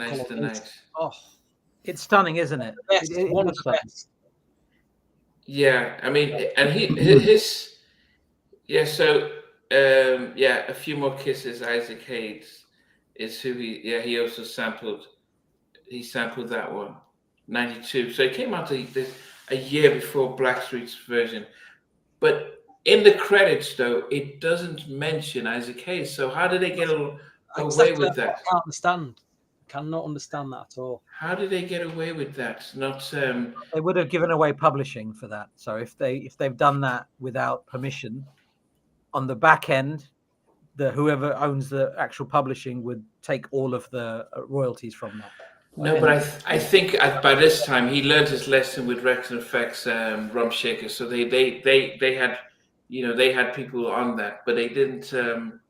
It may be just there may be a different word when it comes to the explore. I don't know, but anyway, good choice for number 4. And Dwayne, you've mentioned that you love the version with more than the one with Coco. There is a version on the single, which is the LP mix with SWV. So if you want to hear that same production, same everything. They just removed Tammy's vocals and they switched it with SWV, Coco primarily. But yeah, that's pretty good too. But Tammy's is the one. Yeah. Okay, Andrew, what's your number 4? So I just wanted to shout out my bro Vijay for calling out "Hey Love." So that is the interlude that was at number 2, but I pushed it out. That's how much I love "Hey Love," dude. That song is just. Like it's like, how is that not a longer song? It's perfect.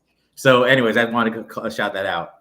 Now, number 4 for me, actually, I have a college story for you guys on that one too. And that is, when you're in college and like maybe you're chilling with a honey or with a girl, how you want to put it, right? And you're making out to like, Soul for Real, or you're making out to like Blackstreet. Well, every time Physical Thing came on, I had to hit skip. Because the thing is, when he's saying, "Baby girl, don't take this the wrong way. I want to show you love in my own physical way. That's the way I'm living." You don't want to put any seeds in her mind that you're just like a player, because that will automatically kill all your game, right? You want to be wanted, like you want girls to think they want you, but they don't. No one wants to get hurt, so it's always like skip. Just because because you just don't want to risk that. But that said, Physical Thing, number 4, man. And, okay.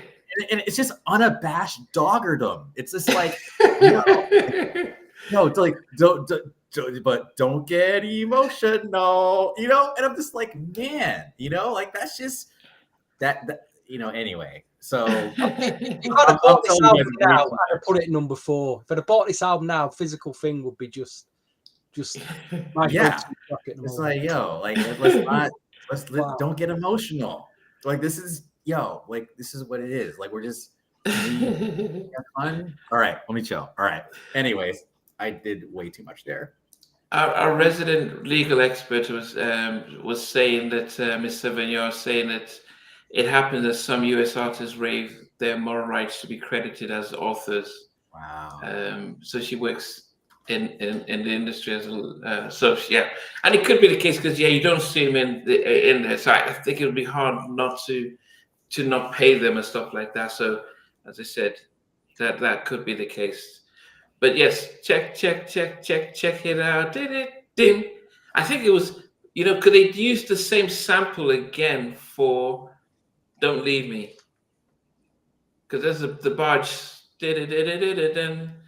No baby, no baby, no baby. Huh. If you take your love from away, so the barge sample, and Pac used it as well. But I think Ain't Mad at physical, You. they did Yeah. better with the I Ain't Mad at You. I think they don't know, baby, no, yeah. Anyway, yes, okay. So number three, down to top three. Strange with this track. I would say that I didn't like the video version of it. I think it had some really good remixes, and but I think it's definitely something to be marveled when you have a track that is written by Tammy Lucas, and I think this track should never have been on this album. I think it should have been on on Dangerous, and that's Joy. I think it should have stayed with Michael. I think he didn't. He missed the trick. I'm sure when he heard Blackstreet version, he probably said, "Man, damn, what did I do by turning it away?" Levi, I think now I can appreciate when an artist needs that one song that blows up, and it's like, yeah, that's my track. You can just make a living going on tour singing that song if you don't have it. And Joy was that song for Levi. That's his track.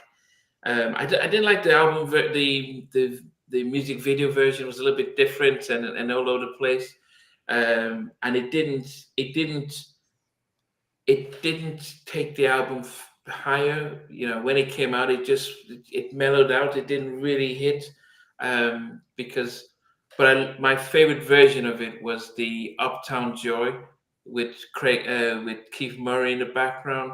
The most beautiful thing in this world. Du, du, du, du. That version of it, the maxi single, I had it. But Joy, um, co-written by, well, Tammy wrote it along to the music, and Michael and Teddy are credited.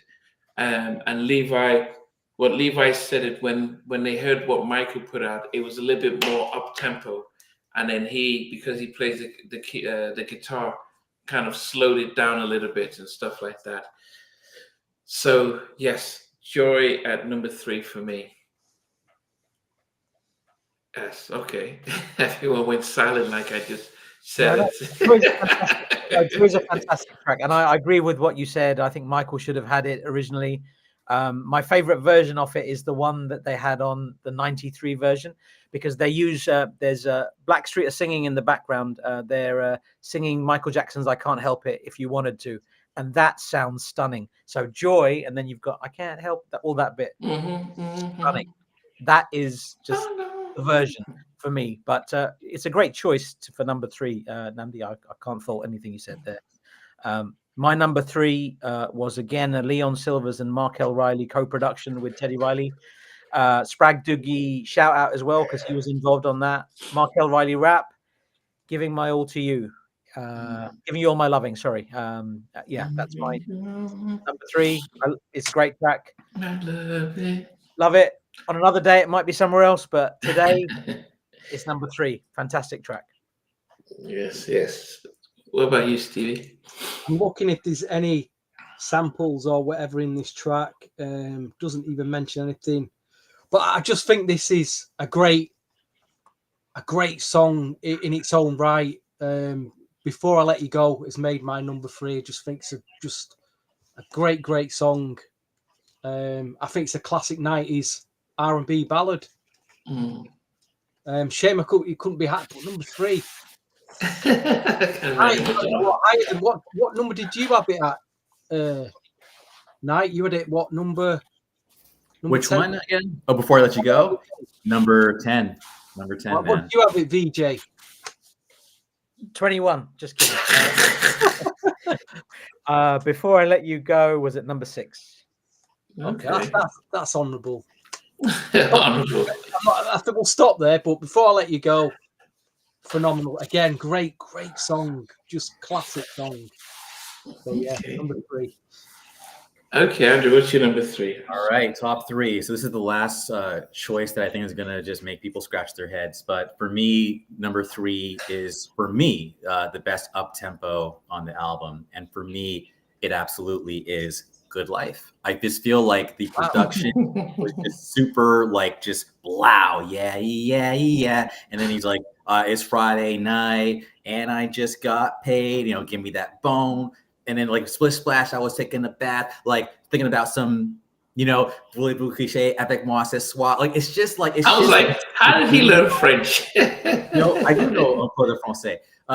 Just cruising down maybe the Las Vegas Strip. It's just a total party song, or maybe cruising down. Like it was unabashed. Like, give me the bone, Blackstreet in effect. It's just the whole boom, yeah. I just love that song. It's number 3. I'll never, even the way it starts at hit it, bonaire, yeah. It's a party, man. So that's number 3. It's my favorite song on the album as far as up tempos. Can't wait for number 2 and number 1. But give me that Good Life. Oh, last but not least, when I did finally hear the original where it goes like, I love New York City, like the original, I'm like, man, so not only do I love the Blackstreet one, but I'm listening to this song while I'm living in New York City, and I'm like, life is beautiful. Bon Bon V, give me the good life. Nice. Yeah, it's I think as I said, I saw the video and it gave it a new life, a new lease of life after seeing a video, because I had never seen a video, and because intro said that we were in the video at the barbecue, and I'm like, what video? And so that's when I had to search it out. And you said, is it Dave the Man or something like that? Was Dan the Man. Dan the Man. So we have to give him a shout out, Dan, for making the video available for those of us who never saw it. Okay, down to my number 2. I mean, this song normally would have been higher, but then it goes back and forth. It goes back and forth. Your understanding is what made us apart. Tonight. Let's make tonight. So if you'd realize how much of a fan I am, as much as you guys would be of Tammy Lucas, and of course we hadn't, seen her, we saw her on My Cutie with Rex and Effects, so we're thinking, okay, here she is now on Blackstreet featuring Tammy Lucas, and I'm thinking, wow, I think when she sings, it doesn't seem like she's straining. It just seems so effortless. And so, of course, when they come out with the remix with SWV, I'm thinking, what is this? Like, Coco's a great singer, but she's not Tammy Lucas, and there's a difference in delivery that Tammy gives. And so when I saw that remix, I was disappointed with that. I was disappointed with the video. But I really love this song. I love the smoothness of it. And again, as I keep saying, it's not if you listen to a Jodeci track, it's a little bit rougher. But this was almost like a street, but being being a lot more classy. I can't even pronounce the word fascist. I can't pronounce the word now. So it's been a lot more classy with that track. So if you think about this and Happy Home, it's almost like, when we're even I don't think even Boyz II Men would sing something like this. It's stuff that is silly. David Foster, can you give us a little hand in doing a kind of track like this? But I love Tonight, and it's just one other track that just pushes it away. But Tonight, original Tammy Lucas version is my number 2. Yes. Vijay. My number 2 is co-written by Tammy Lucas and Michael Jackson with Teddy Riley. I absolutely love this song. It's spectacular. What Blackstreet did for this song is stunning. There is a version that Michael Jackson has done, and it's more New Jack Swing. It's not literally this. There's not a song on this album that's New Jack Swing, like proper New Jack Swing. The original Michael Jackson version is a New Jack Swing version, and it's completely different. But for me, the version of the LP version on this is stunning. I prefer the one that's on the unreleased 93 album. The remixes are stunning. Joy. That's my number 2. Yeah. Okay. Dwayne was saying there was an industry move to put Coco and SWV on it, and I guess it was. I think they were doing lots of remixes with different groups. And I think they were trying to ride off of the fact that they just did the Human Nature remix, and they were like, okay, let's. But the track didn't do much. Yeah. Joy number 2. Yeah, I like that maxi single. No, David. Tammy hadn't left by this time, but I think it was a year later that she left with the Neptunes because they were promised, and they didn't feel as if they were being listened to, and so they moved on. And the next thing we saw of Tammy was Super Thug and Tribe. Okay, Stevie, number 2 for you. How many copies? Someone put me straight on this. Michael Jackson Thriller. How many copies did that? How many millions did that sell at the time? Was it 42? To date? Back then, was it literally 42 million people went out over a 2-year period and bought that album? Something like that. It was around 40 million. So what was the running order of the first 3 singles? Was it the Paul McCartney track was the first one, wasn't it? Yeah. The Girl Is Mine. What was the second single? I think it was Billie Jean, right? Billie Jean. Yeah. What was the third single? Was it Thriller? No, I think Beat It. Yeah, that sounds right. So when did Thriller come? Thriller was like one of the later ones, actually. Yeah, because after Thriller, I think he did Human Nature, then he did Thriller, or something like that. Let's fast forward to Dangerous, right? How many copies did that sell over a 2-year period? How many millions? 32 million or something. But in the US, it didn't. The same time. It's about it was 9 million, wasn't it? It wasn't that. Over that period, yeah, maybe a lot less. I don't. So let's check, what was the running order of the singles? It was Black and White. Black and White. Remember the time. Black and White was like everyone was like it was a divide, wasn't it? A lot of people didn't like it. A lot of people did. Then it was what? Remember the Time. Yes. What was the third single? In the closet. What was the fourth single? Who is it? Maybe. Who is it? Who is it? Fourth? Yeah. No, Jam. That's right. This is where I'm going. Who is it? Right. Yeah, you're right.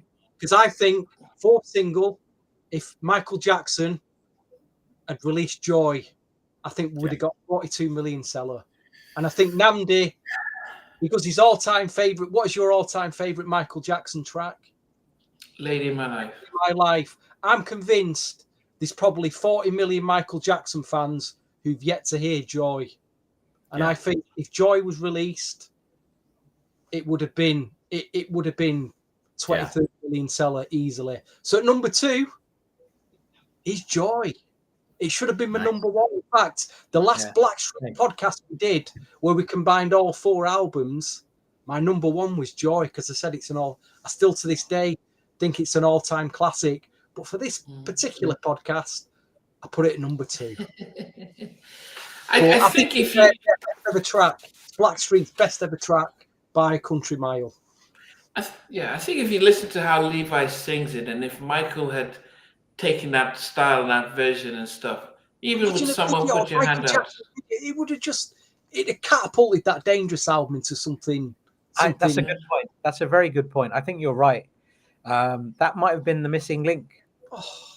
And someone put your hand out. Thank you. Yes, very good point. Yeah, but those type of tracks on there would have taken it to another level. But you look at the Off the Wall album. It had I Can't Help It on it. Thriller had The Lady in My Life. Bad had what did Bad have as a memorable? Honestly, probably just Man in the Mirror, as far as I just can't stop loving you. What was that? I just stop loving you. I just can't stop loving you. And then on Dangerous, if you'd have just had Joy, oh my gosh. Yeah. That's what it was missing. That's what it was missing. Who knows why they make these decisions? I mean, I don't know the real reason. What is the reason for taking that song off dangerous. I think at that point, MJ had so much power, you have to say it was him. Like, I think that the more powerful an artist becomes, the more control they have over their career, which can be good and bad. And I think that when an artist gets too much control, sometimes they can they can't get out of their own way, unfortunately. Whereas when Quincy was in more control, you know, he might say, you need this on your album. Mike be like, no. And Vincey's like, I don't care. I'm EP. And then it comes out and it's good. Like, really quick, Bucharest concert. I remember the first time I heard that Someone Put Your Hand Out, like, interlude during the concert. And in my head, I'm like, what is this? And why isn't it on the, like, it was just the instrumental. But I'm just like, what is this? It sounds magical. So it's maddening. But Stevie, I think you were like 100,000%, gazillion% right. Had Joy been on Dangerous, it'd be a completely different universe right now. And David, you said something interesting there. You said Levi did say the original was more upbeat version, though, so maybe Michael didn't hear the ballad. That's very probable, because the original version of Joy was a New Jack Swing, upbeat, let's go get on the dance floor kind of vibe. It was like much fun, very completely different, apples and pears. It wasn't a ballad. So if Michael had done the ballad version, I agree with what you said, Stevie. I think that would have been something very, very special. Yeah. Okay. Andrew, what's number 2 for you?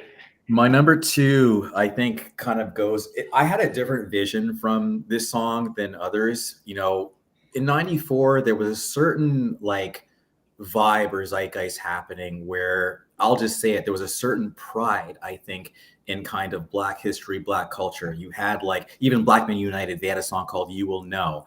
So when I hear Love's in Need, I didn't even know it was a Stevie song at first. I just imagined, believe it or not, like these guys with the bow ties and, you know, handing out bean pies, basically Black Muslims, you know, kind of like a Malcolm X type saying, hey, good morning. Here's your friendly announcer. You know, it's kind of like a hall. And it's just like Love's in Need. When the drums come on, it's almost like the Black fraternity is doing like the stepping, love's doom doom in, like with the drums. But I actually saw all of that in my head. You know, so there was a and then also, I love message songs. So like Rhythm Nation is like one of my favorite albums of all time. And I felt like music was getting away from that with the Chronic and everything else, and B and Ho and N-word and all that. And now you've got a song that is more positive, saying love's in need. And the way Chauncey's singing on that is just, he's pouring his heart and soul into it. And it was such a stripped down drums and vocals song. And it was sounding different than anything else on the album. So that is my number 2. I can't wait to talk about my number 1. But for me, I rate it higher than I think everybody else in this whole sphere did. But I love Love's in Need. I really do. So to find out it was a Stevie song just made me like it even more. Yeah, and I think actually it's that's why I said as a remake, it was, you know, a lot different from what Stevie was doing, but the drum stuff, you know, as I said, it just, the drums really make a massive difference with the track, and I think Chauncey does not get the credit he deserves as a vocalist. He just has this thing, the way he delivers. Okay. And can I just shout out to somebody just really quickly? Rob from 911 is listening to the podcast today, so shout out to you. Thank you, sir, for all the music. You are amazing. Okay. That's it. Sorry, carry on. As you were. Okay, so we are going to count down our top 15 before we get to our number 1. And I'll start off with, so my number 15 was You Make You Wet. Goodness, I don't know how it even made it in there. I probably could have put an interlude in there to get rid of it. Good Life at number 14. But I will say that because after I watched the video from Dan the Man, is it Dan the Man? Is it Dan? Yeah. That I actually had a much better appreciation for it, of the song. Number 13 was Baby Be Mine. I preferred the original version. Number 12 was Wanna Make Love. Number 11 was Falling in Love Again. Number 10 was Love's in Need. Number 9 is Booti Call. Number 8 is I Like the Way You Work It. And number 11 is Falling in Love Again. Number 10 is what have I just done? 10 is Love's the Need. Number 9 is Booty Call. Number 8 is I Like the Way You Work. Number 7 is Giving You All My Loving. Number 6 is You Blow My Mind. Number 5 is Physical Thing. Yes, it's rap from Foreplay. Who sang Foreplay. Number 4 is Happy Home. Number 3 is Joy. Number 2 is Tonight's the Night. And my number 1 is Turn the Lights Down Low. Let's take it nice and slow. My mission is to keep you mine. Don't want this to be the last time we make sweet love. Now, I don't sing as good as Andrew, but before I let you go, can I get a kiss goodnight? I mean, if you think about what we're listening to now with men saying, I just want a kiss. Just one little itty bitty kiss. I mean, it's just like, wow, they did the video, as the doo-wop street corner singers had Omar Epps and the girl from Coming to America as the love interest. That's a kind of perfect video. You singing, you have the couples doing their thing. Teddy, why don't you play your thing? And Teddy didn't really do his like keyboard stuff. It was just like really stuff like that. And so, such a different track, such a beautiful song, and actually, it reminds me of Let's Chill, because it's really an innocent song that that's very respectful, very much of a timeless song, and it's a very different track. So, a contrast to what's that? So You're Having My Baby, Forever My Lady. It's just a very different, innocent. Let's just be friends. Let's just have get our relationship going.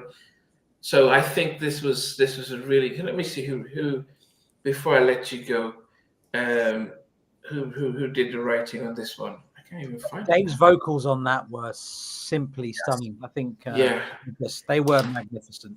Dave Halstead, Chauncey. Perfect for that song, yeah. And that's his song. Levi has Joy. Dave has Before I Let You Go. Doesn't matter. Whatever he does, that's going to be his, that's going to be his stuff. And so definitely that is my track, Before I Let You Go. Can I Get a Kiss? Good night. That's a great choice. It's a great choice. Vijay, do you want to go for your top 15, then your number 1? My number 15 was Good Life, co-produced by David Wynn. David Wynn was also the DJ who scratched on Guy's Her, fantastic song. 14, Once in a Lifetime interlude, which was made into a full song later. I Like the Way You Work, remix was a fantastic. Tonight's the Night was number 12. Great remixes again. Booty Call was number 11. More great remixes. Number 10, Physical Thing, should have been a single. Really should have been. Falling in Love Again, number 9. I think I would have liked to see that as a single as well. Make You Wet, number 8. My number 7 is Baby Be Mine. If it was the original, it would have been much higher. Before I Let You Go was number 6. Love's in Need was number 5. Hey Love, Keep It Real interlude was number 4. Giving You All My Loving was number 3. Number 2 was Joy. Probably should have been my number 1. My number 1 is very personal to me, and a little bit like how Why Don't You Love Me made my number 1 on the intro podcast that we did. I listen to this a lot, and it resonates a lot for me. I've listened to this probably more than any other song on this album. Rap is by Knowledge, co-production by Chris Smith. It is, of course, the European only single. I don't know why it wasn't released in the US. I don't know what happened there, but it's You Blow My Mind. I can listen to this all day long. It doesn't need a remix. I mean, I know a lot of people love all the remixes. For me, the album version was perfect. Oh, great album mix. It didn't need tinkering. It was perfection. So thank you for creating this magical song. That's my number 1. Great choice. Yeah, great choice. Just before you go, Stevie. So this is Rab. So Rab on from 911, but also yes, he did have the. Oh, was it Foreplay? What was the track? Foreplay. I think Foreplay. Yeah, Song. Foreplay. Yeah. And Rab is a vocal coach to Rihanna, Dave Matthews Band, as well as Justin Timberlake and stuff. And yes, a great vocalist. Hi, Rob. Stevie. I've got a story about Rab actually, but I don't know if we've got time to tell it. You know what I mean? Go ahead, Stevie. Rob's I think here. I Let him mentioned listen. on a few more podcasts, but some may have not heard this. It was about my visitation in 1996 to Rip It Records in Miami, Florida, I think it was. I went with a couple of friends they had a record label in the UK, an R&B record label. They ended up getting a meeting with Louis Bell at Rip It Records. We sat in his office. My friends played. They played some stuff on a CD that they were hoping to get signed in America. And Louis Bell's listening away like this. He's listening away, and he goes, "All right, guys, I'm going to play you something now." And we just played in CD quality, mastered stuff. I'm going to play you something from a cassette tape. It's not fully mastered yet, but what we're going to come out with. And he proceeds to play us 3 tracks from Rab's unreleased second album on a cassette tape, which absolutely blew our stuff away. Absolutely mind-boggling blew. I don't know what he's done with that, because he took that cassette, blah blah, put it back, put it back in his office desk, and never to be seen again. So, Mr. Rab, I know about your second album that never came out. He played it to us. It sounded fantastic, and whatever happened to it. Anyway, that's the story about Rab. Yeah, I just remember. Let's get to my. I'm not going to. You know what? I'm not even going to count 15 to 10 because no one's going to remember my 15 to 10. So I'll start at number 10. Who cares about your number 15? Number 10, I like the way you work. Number 9, falling in love again. Number 8, physical thing. Number 7, make you wet. Number 6, you blow my mind. Number 5, want to make love. Number 4, tonight's the night. Number 3, before I let you go. Number 2, why isn't it number 1 when it's probably Blackstreet track Joy? My number 1 is quite simple. It's still to this day my go-to track. I heard it all. It was on all the pirate radio stations at the time. I heard it in the clubs. I used to dance to it on the floor. So just great memories. Giving you all my loving is my number 1. Wow, nice. Easily my number 1. It's still my go-to track today. Great track, man. Yeah. The biggest mistake that they just threw at the end of the album and stuff. Stevie Rab's accent, is it true? I don't have them tracks. Louis Bell from the you were signed to played us those tracks on a tape, and he's probably left that tape in a desk somewhere. You obviously still have the track. He said it was 12 songs. I only heard 3, so he plays 3 tracks from that tape. Wow. And they were amazing. Honestly, they were amazing. We it's just a shame we'll never get to hear them. You know that from that time, like everything that Rob, Diesel, Slim, Mucho were doing with 911, that everything about Rip It Records. Okay. Rob has the unreleased album. He has the unreleased album. Well, don't say that, because everyone watching this will want a copy of it. You know what I mean? We don't want it going leaking all over the internet. So, well, hopefully, Rob, you released it. I always remember when I interviewed Rob, and he talked about being out in Orlando, and somebody's playing music in the streets, and he was dead dancing, and they were pointing, Rob, your mama's watching you, coming towards you, and he didn't hear it. And he had a very tough, strong, disciplined mom, and she made sure that he wasn't dancing to Two Life Crew back in the day. But okay. Rob's got the album. Hopefully it comes out in the way it should, and we get to hear don't put it on Spotify and make pennies. Just put don't put it on, release it on Bandcamp or something, and charge $10 so we can all send you $10 for it. At least you'll make some money then. Yeah, that would definitely be good. Steve's had Giving You All My Love, which, as I said, beautiful track. They didn't do justice putting it as a bonus track at the end, but it's definitely a big bonus track. Andrew Knyte, what's going on? What's going on? I'll just piggybacking off of Giving You All My Love, and I will say when I listened to it, and I thought "Want to Make Love Tonight" was the last song on the album, and then "Giving You All My Love" and was like, oh, you thought we were done? We're not done. Here's one more song, and it was like kind of like this is how badass this album is. That's how I took it. But I get what you're saying though about having it feel like a leftover. That said, I'm also going to take a page from Stevie and just do my top 10. So my number 10 and whatever, before I let you go. Sorry, guys. Number 9, Giving You All My Lovin'. Number 8, Make You Wet. Number 7, Booty Call. Number 6, Blow My Mind. Number 5, Baby Be Mine. Number 4, Physical Thing. Number 3, Good Life. Number 2, Love's in Need. And number 1, I'm going to attempt to sing again. And I'm a little nervous because Rob's in the room and he's a vocal coach, so he can like. But I'm just doing this as a fan. That's it, But basically, she's giving me joy, joy, joy. That girl, she gives me joy. So Joy is absolutely my number 1 track on this album. It's the one that separates it. And that's all. I think y'all said everything that needs to be said about Joy. But that girl, she brings me joy. Woo! Can't forget the day that you walked into my life. It was just the kind of thing that Michael Jackson should have sung on his album. Yes, you should have.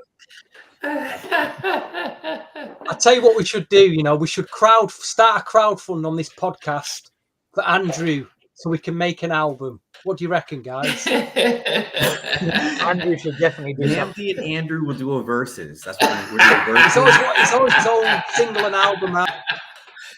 Maybe we could make that dream come true. Yeah, I'm channeling my Rob's giving me singing lessons. Like, the secret's out now. No. Oh goodness, no. I think it's definitely a really. I mean, those.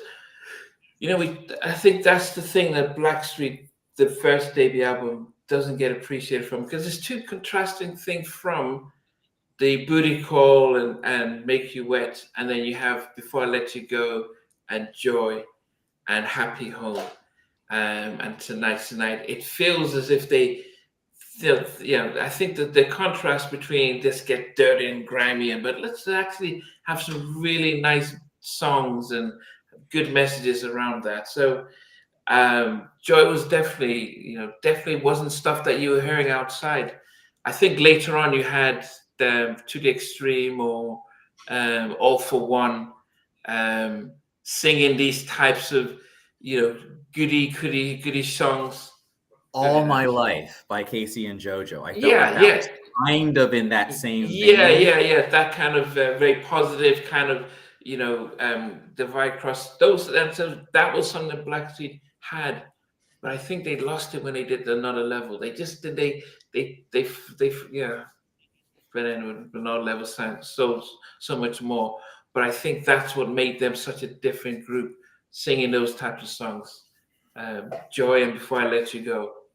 Yeah, definitely. So we all did a different number 1 there, which is interesting. All good choices though. Yeah, none of us. That's different. So Vijay, I think we all agreed on Joy though being in our top. What was it? What number was top 3? Really, on it yours. Yeah, Joy was number 3 for me. Number 3. What was your Joy, Vijay? What number did you have Joy at? 2. I had it 2. You had it 3. Yeah. So we're all agreed on Joy, really. Yeah, I'm surprised Before I Let You Go wasn't in your top 3, guys. I'm surprised at that. I'm surprised. I mean, that's their go. Yeah. That was their. I mean, that was their big. That was. I think that was their biggest. Their biggest. It was their biggest hit. It was. That's why I was like number 10.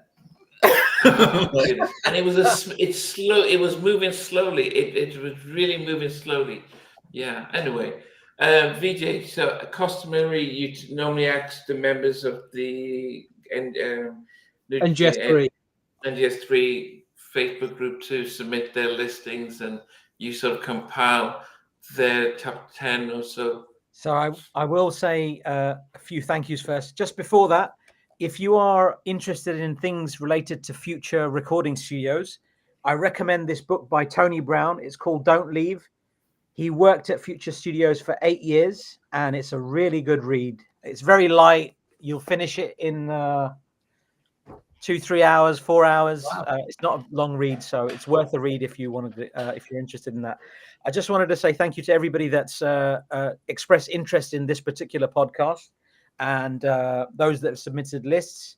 So the people that have been supportive: Bobby Rosavia, Brandon Wright, Chris Smith from the Future Camp, Claude John Lewis, David Wynn, also from the Future Camp, EDD, Eric Martinez, Big Bob, Urban Music Showcase, Mr. Keys, DJ Stretch Taylor, Sean Black Jones from Basic Black, Cut Technician for Teddy Riley's old DJ, Strictly Swing Show, Tony Brown, Tony Brown from the Future Camp also, Mr. Blackbeat, Kevin Moore, Bilal, Nutter Butter also from Future Camp, Dan the Man, Dan Perberger, KB, Larry Chief Singletree from Today, Renge, Ritesh from Flashback, Westy Berry, William Swing, Zach Hussein, the man with the encyclopedic knowledge, Jerome Ferron, Amin, Adnan Mochin,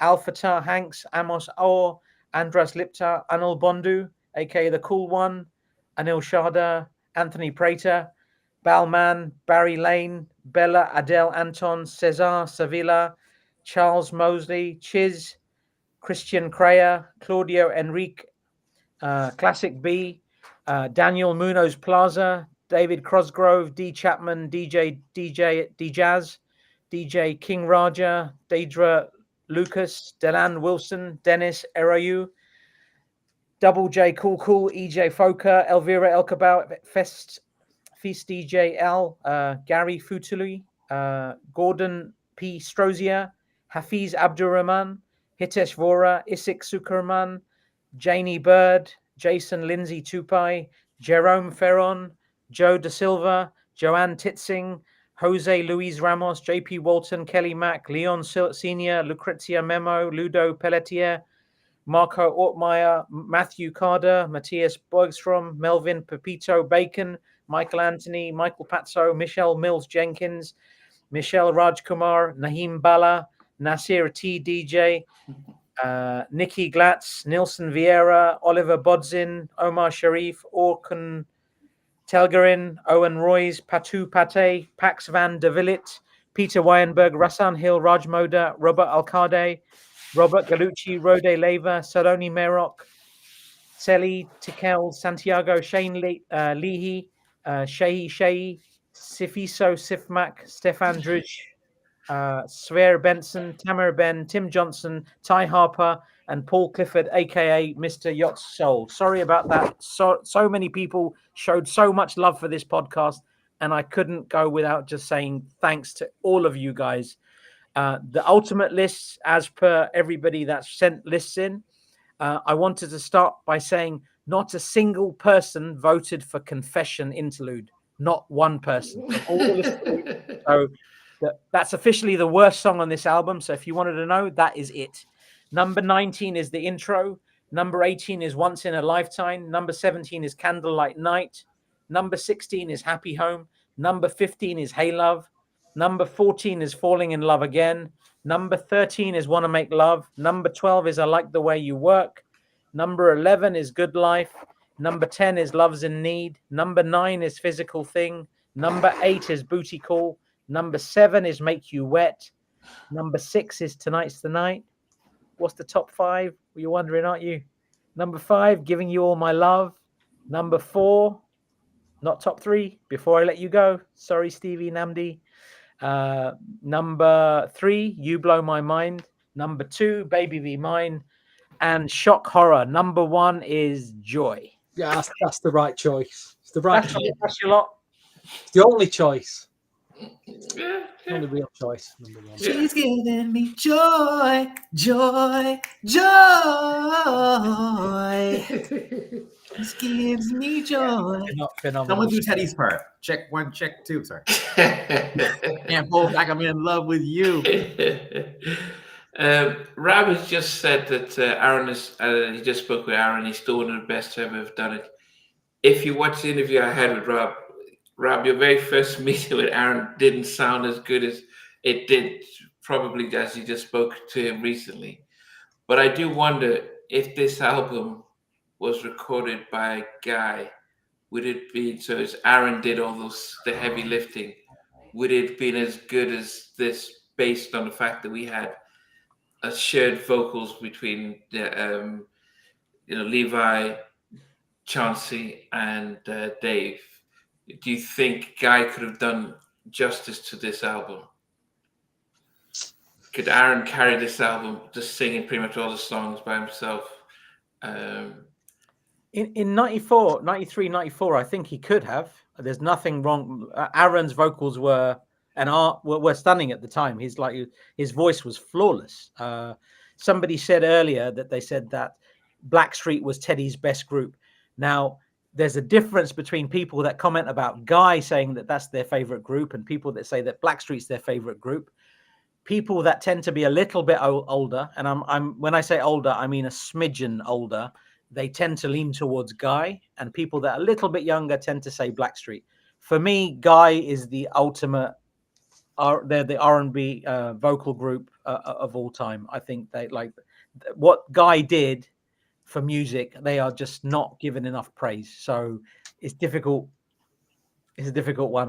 I think Blackstreet Guy would have done a good job, but I think it was in the right hands with Chauncey and everybody that did it. Agreed. Yeah, and as Rob says, Guy didn't have, they didn't have the sort of the weapons, because I think what I always preferred with this album was the fact that I had a variety of vocalists, adding something different. Levi's singing Joy, that's on his own. Dave doing Before I Let You Go, Chauncey doing those like physical thing, and I like the way you work, Love's in Need, or Giving You all My Loving. You just Teddy doing Good Life and doing Booti Call. It just felt rich because we just heard different things, and I think it was something that I felt 90s R&B, when they were just going to the one lead singer, just meant everyone else was just background singers. And I think what Teddy did with Blackstreet was say, let's do more variety. And I think that's what really helped them stand out. Rob said exactly what I was thinking. Exactly. Yeah. And that is Aaron crushed Let's Chill, but couldn't imagine him doing Joy. And that's it. I mean, that's it. He's an aggressive singer. So yeah. So that's I mean, I wonder, he said Deezer could have pulled it off. I mean, I've heard the unreleased 911 album and Misery and all that stuff. I think, Deezer probably. If you can sing, he sang Special Kind of Fool, so yeah. I forgot about that. But I think I like the fact that we had diversity. I think it's like Game of Thrones was good because they had the different little episodes. So when you saw like, oh, what's going on, and then you just shoot over here. And I think this album is like, oh, this vocal, then you go to another vocalist. I think it kept you on your feet and stuff like that. So but anyway, but as I said, all of us here who are on this podcast would admit that this was definitely a good, groundbreaking album. It just did platinum. It didn't get the loving nationwide that it should have. And I think the change of lineup is hard to argue because they did better with the new lineup, but I think it's just down to luck and not down to preference. Nnamdi, why do you think this album didn't sell a gazillion copies? It's not that the album was poor. It's an extraordinary album. So why did this album not sell like hotcakes? Why did it not do that? I think it sold 1 million, right? It reached back. And at the time, 1 million albums for a R&B album was considered big. This is just BET and Black radio supporting it. No Diggity they were on Jay Leno, the Tonight Show, singing No Diggity. They were number one for 4 weeks. They knocked the Macarena off the top 4 of the number one album. So that became a pop album. They were on MTV. They were on MTV, singing, doing their stuff. So they became pop and that's where they had Fishbone and they were doing all this stuff with older because it became more popular. For an R&B album, this was their market. R. Kelly was doing 1 million, and that was fine until that's that big track that nobody has Pump and Grind had a remix that went viral, and then he became. So you move from just the black market buying your record to some of the popular people buying your record. So that's when you go from 1 million to 4 or 5. That's why Boyz II Men were doing that. Tony Braxton went on Break My Heart. Moved away from just the black artist radio, but all this Jodeci stuff they were doing 1.5 to 1.5 2. That was the extent. That's the ceiling of how black artists were doing at the time. But when that's it. I mean, that's basically it. Another level crossed over. This first album didn't. The first album was strictly R&B, black urban crowd only. Before I Let You Go peaked out. And that got on MTV, but it didn't cross over to the level of Another Level, no pun intended. And someone said Dr. Dre feature, gangster rap has always been a crossover genre. That was never a black only genre. White people love the hell out of gangster rap, which is why it's probably bigger fans of that genre, frankly. So it's like, that's it. If you cross over, you're going to sell more. That's all it is. That's why Botis Men always outsold Jodeci. But they didn't like the fact that they weren't considered they weren't celebrated on black radio as much as say Jodeci was. So it's a double-edged sword. Blackstreet did that. Now they enjoy the success of No Diggity going worldwide and all this stuff. But I think that's at that time that was how the labels were. Was somebody saying that Snoop was meant to be on this first album somewhere? Because that would have made sense with the G-Funk influence of like 3 or 4 songs off this album. There were. If Snoop had done a rap, would that have helped? Because 94, when did Doggy Style come out? 93. Yeah, but 93. But yeah, Snoop would have helped it because I think that the album had a bit of a G-Funk vibe to it. Warren G would Regulate had just come out. 94 was all about the G-Funk. So yeah, had Snoop been on one of those tracks, it would have helped. Crossover. Yeah, but I think this was a debut album, so they had no history, so they were able to build upon, I know Diggity was a big viral hit, but not many of us, it was a different track, we didn't know what's a No Diggity. They didn't expect it to blow up as it did, but I don't know if Snoop would have done as good because it was a truly black album. I'm not saying it's just for black people, but it was just black music, and it wasn't really designed to be. There was no big hits on this that would take it to Kiss or take it to MTV at the time. And when I'm talking about MTV, I'm talking about I know the radio. I totally agree with you because I think even No Diggity, that doom, like it's not necessarily. It had a universal appeal, and you've got who's that redheaded guy? I keep forgetting his name. Oh my God, Irish guy. He's big now. Ed Sheeran. Thank you, Ed Sheeran doing covers of No Diggity with like Kygo. Like everyone has done No Diggity. I agree with you. It's a universal track. Yeah, even Backstreet Boys did No Diggity on BBC Two, singing it. So I think it became one of those songs where I've seen some Korean groups singing it. So but you think about, I think if Joy, as I said, I don't think they promoted Joy well enough. I think that could have been a big track, but the video and the way it just didn't have the X factor that could have helped it become that big track. I think, there's just the way it was pushed. It could have been, but Before I Let You Go was really done well. but I don't think they pushed Joy the same way. You know what? I'm gonna say something potentially controversial. I think that also when you look at a Dave Hollister or a Levi Little, they look on, again, just being whatever, they look on the older kind of unk end. Whereas if you look at, say, what's his name? Mark Middleton.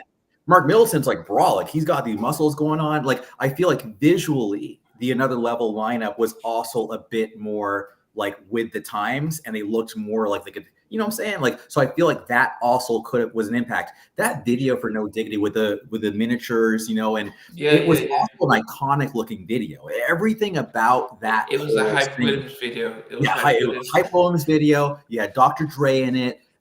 Visually, you know, they kind of glowed up because they were younger looking. All that matters, especially back then, because they call it Video Kill the Radio Star. The image matters. And I think the image kind of came together more on the second album. Yeah. I mean, as I said, I saw the video for No Diggity before I heard it on the radio. And I was like, what's this? You know, and the whole puppets doing their thing, and with Dre. And because you remember, this was the time when Dre left Death Row. So it was like his first stop. So I think this album, it probably could have done maybe 1.5 million.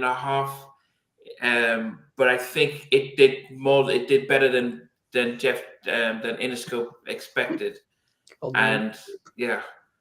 So what's that? They had Queen Pin. What was the one that you guys were?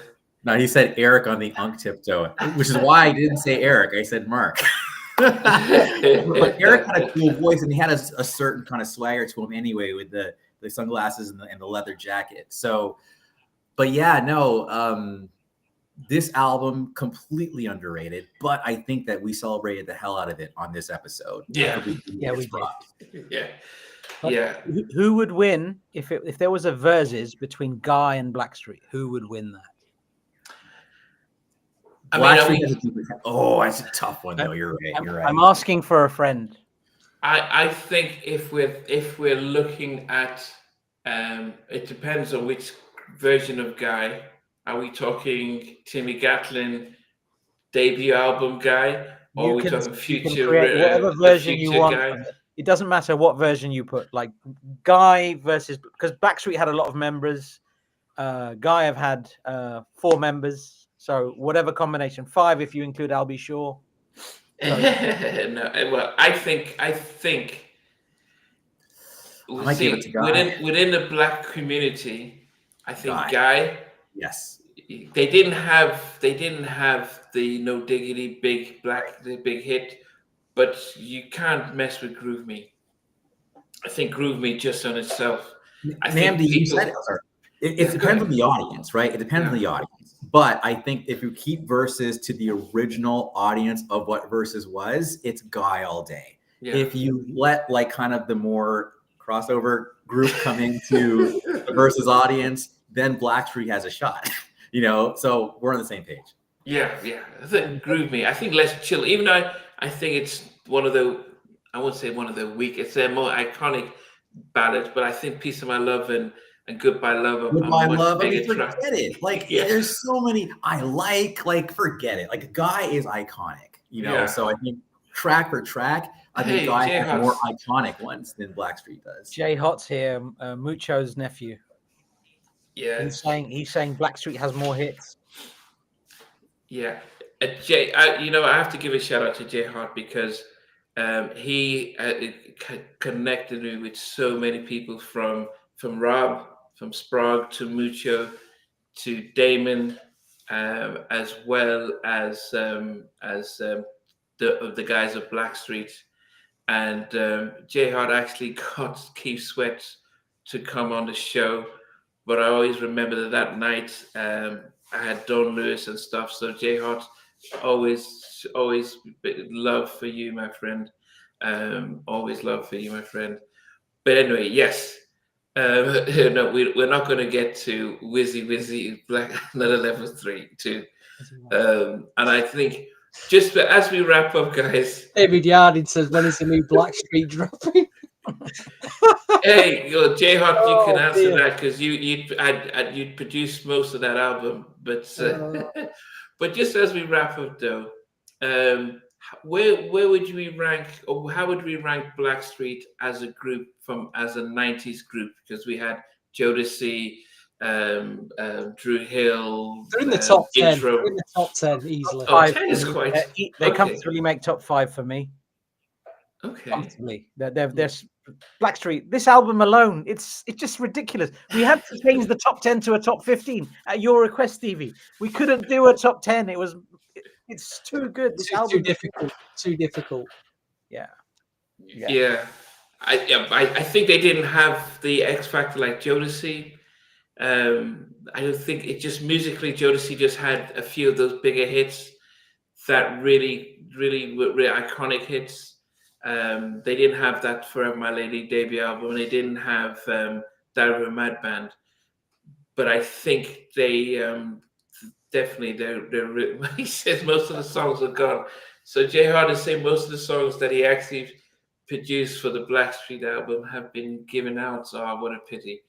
I had some of them that were really good. It's a pity. But anyway, it's been a good one, guys. It's been a long-awaited one.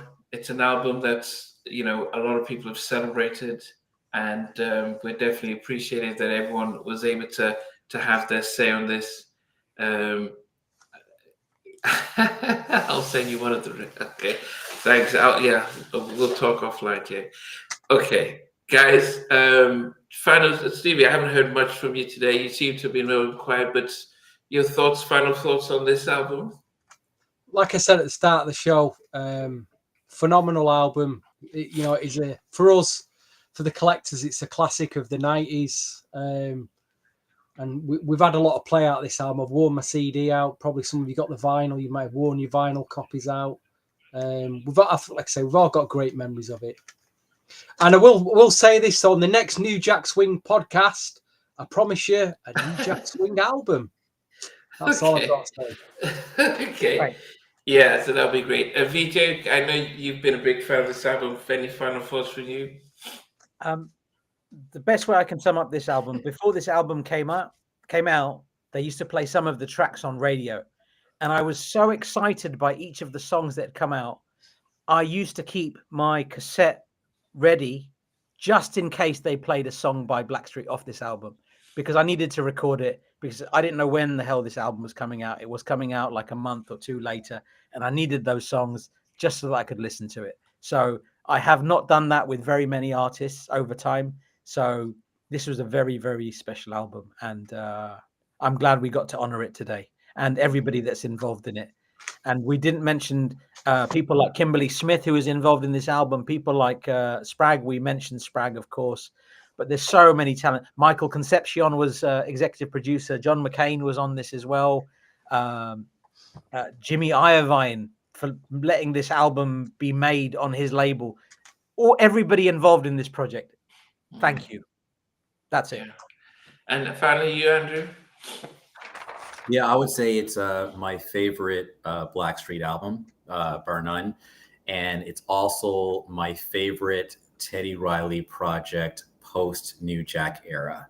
So, yeah, I mean, that's all there is to it. I just think that this is really a special one, and should be more celebrated. I do think it could have crossed over a bit more with a few tweaks, but overall as a project, it's something I was very excited to be part of, and I'm glad I was part of this podcast. Definitely. Well, appreciate it, guys. Rob has his top 10. He put New Edition, to Jackson's, Jodeci, Guy, Blackstreet, Boyz II Men, Drew Hill, commissioned the Winans and the Isley Brothers. That'll be interesting. Got to go to bed. Well, yes, it is just midnight. So, guys, thanks for tuning in. It's long. It's a big album, so it was longer than the rest that we expected.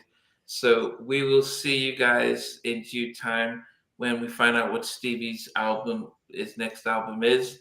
Rob, Jay Hart, Mr. Vignon, Ezekiel, and everyone, thank you.